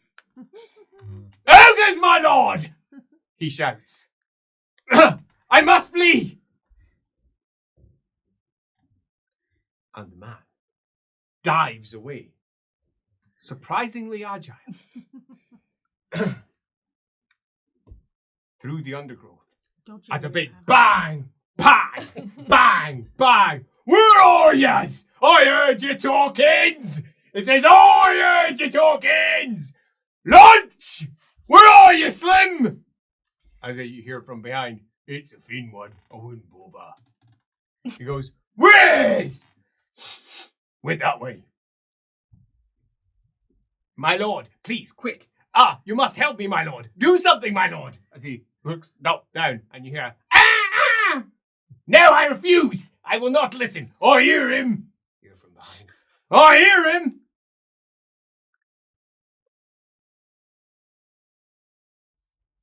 The book flicks, spins. Oh, my lord, he says. He's the Grand Theogenist still. I say he. I mean it. The demon. The whole cult of Sigmar is led by a demon, my lord. What do we do, my lord? I actually thought I was doing something as a benefit. I thought I was helping. As the ogre comes bashing through, as he looks up. My lord, my lord! Yeah, my lord! There's not much eating in him. As he just stops, skids to a halt. What's going on with that thing? It's glowing.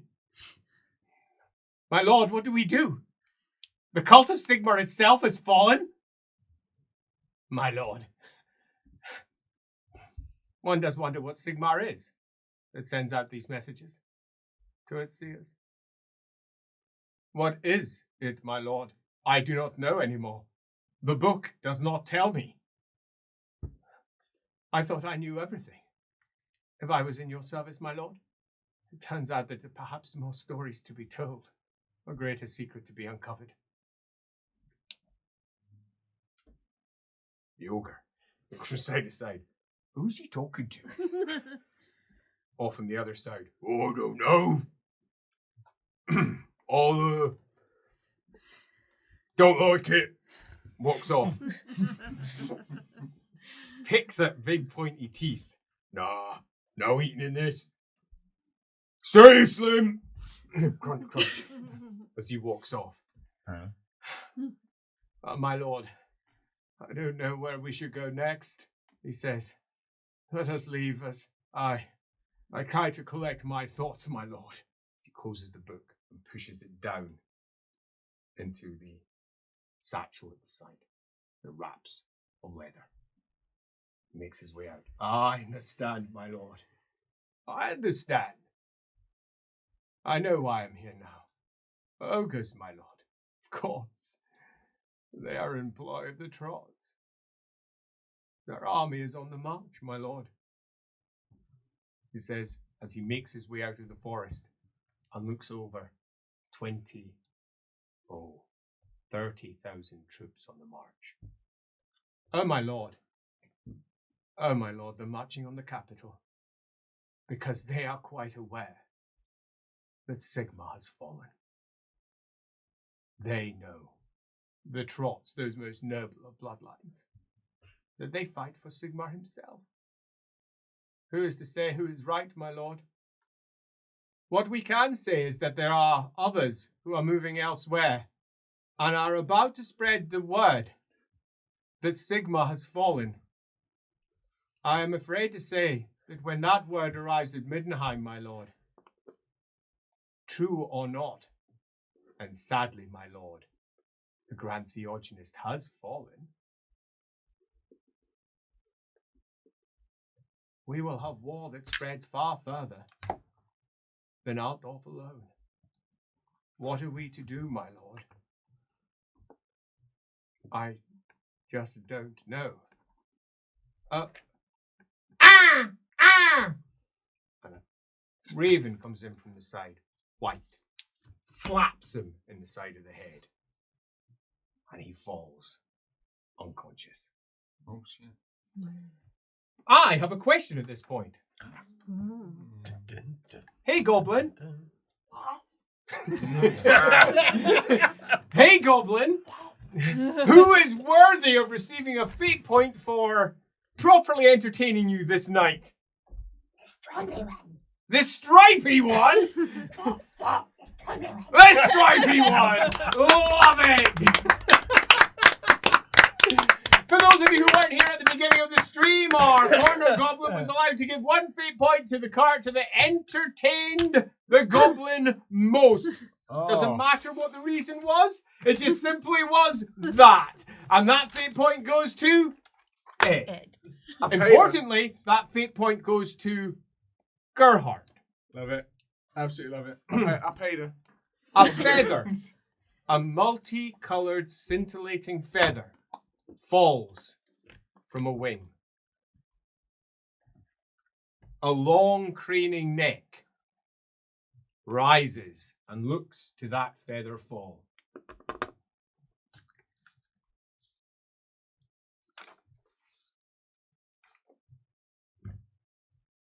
And that is where we bring our episode to an end. Happy New Year, everybody. Happy New Year.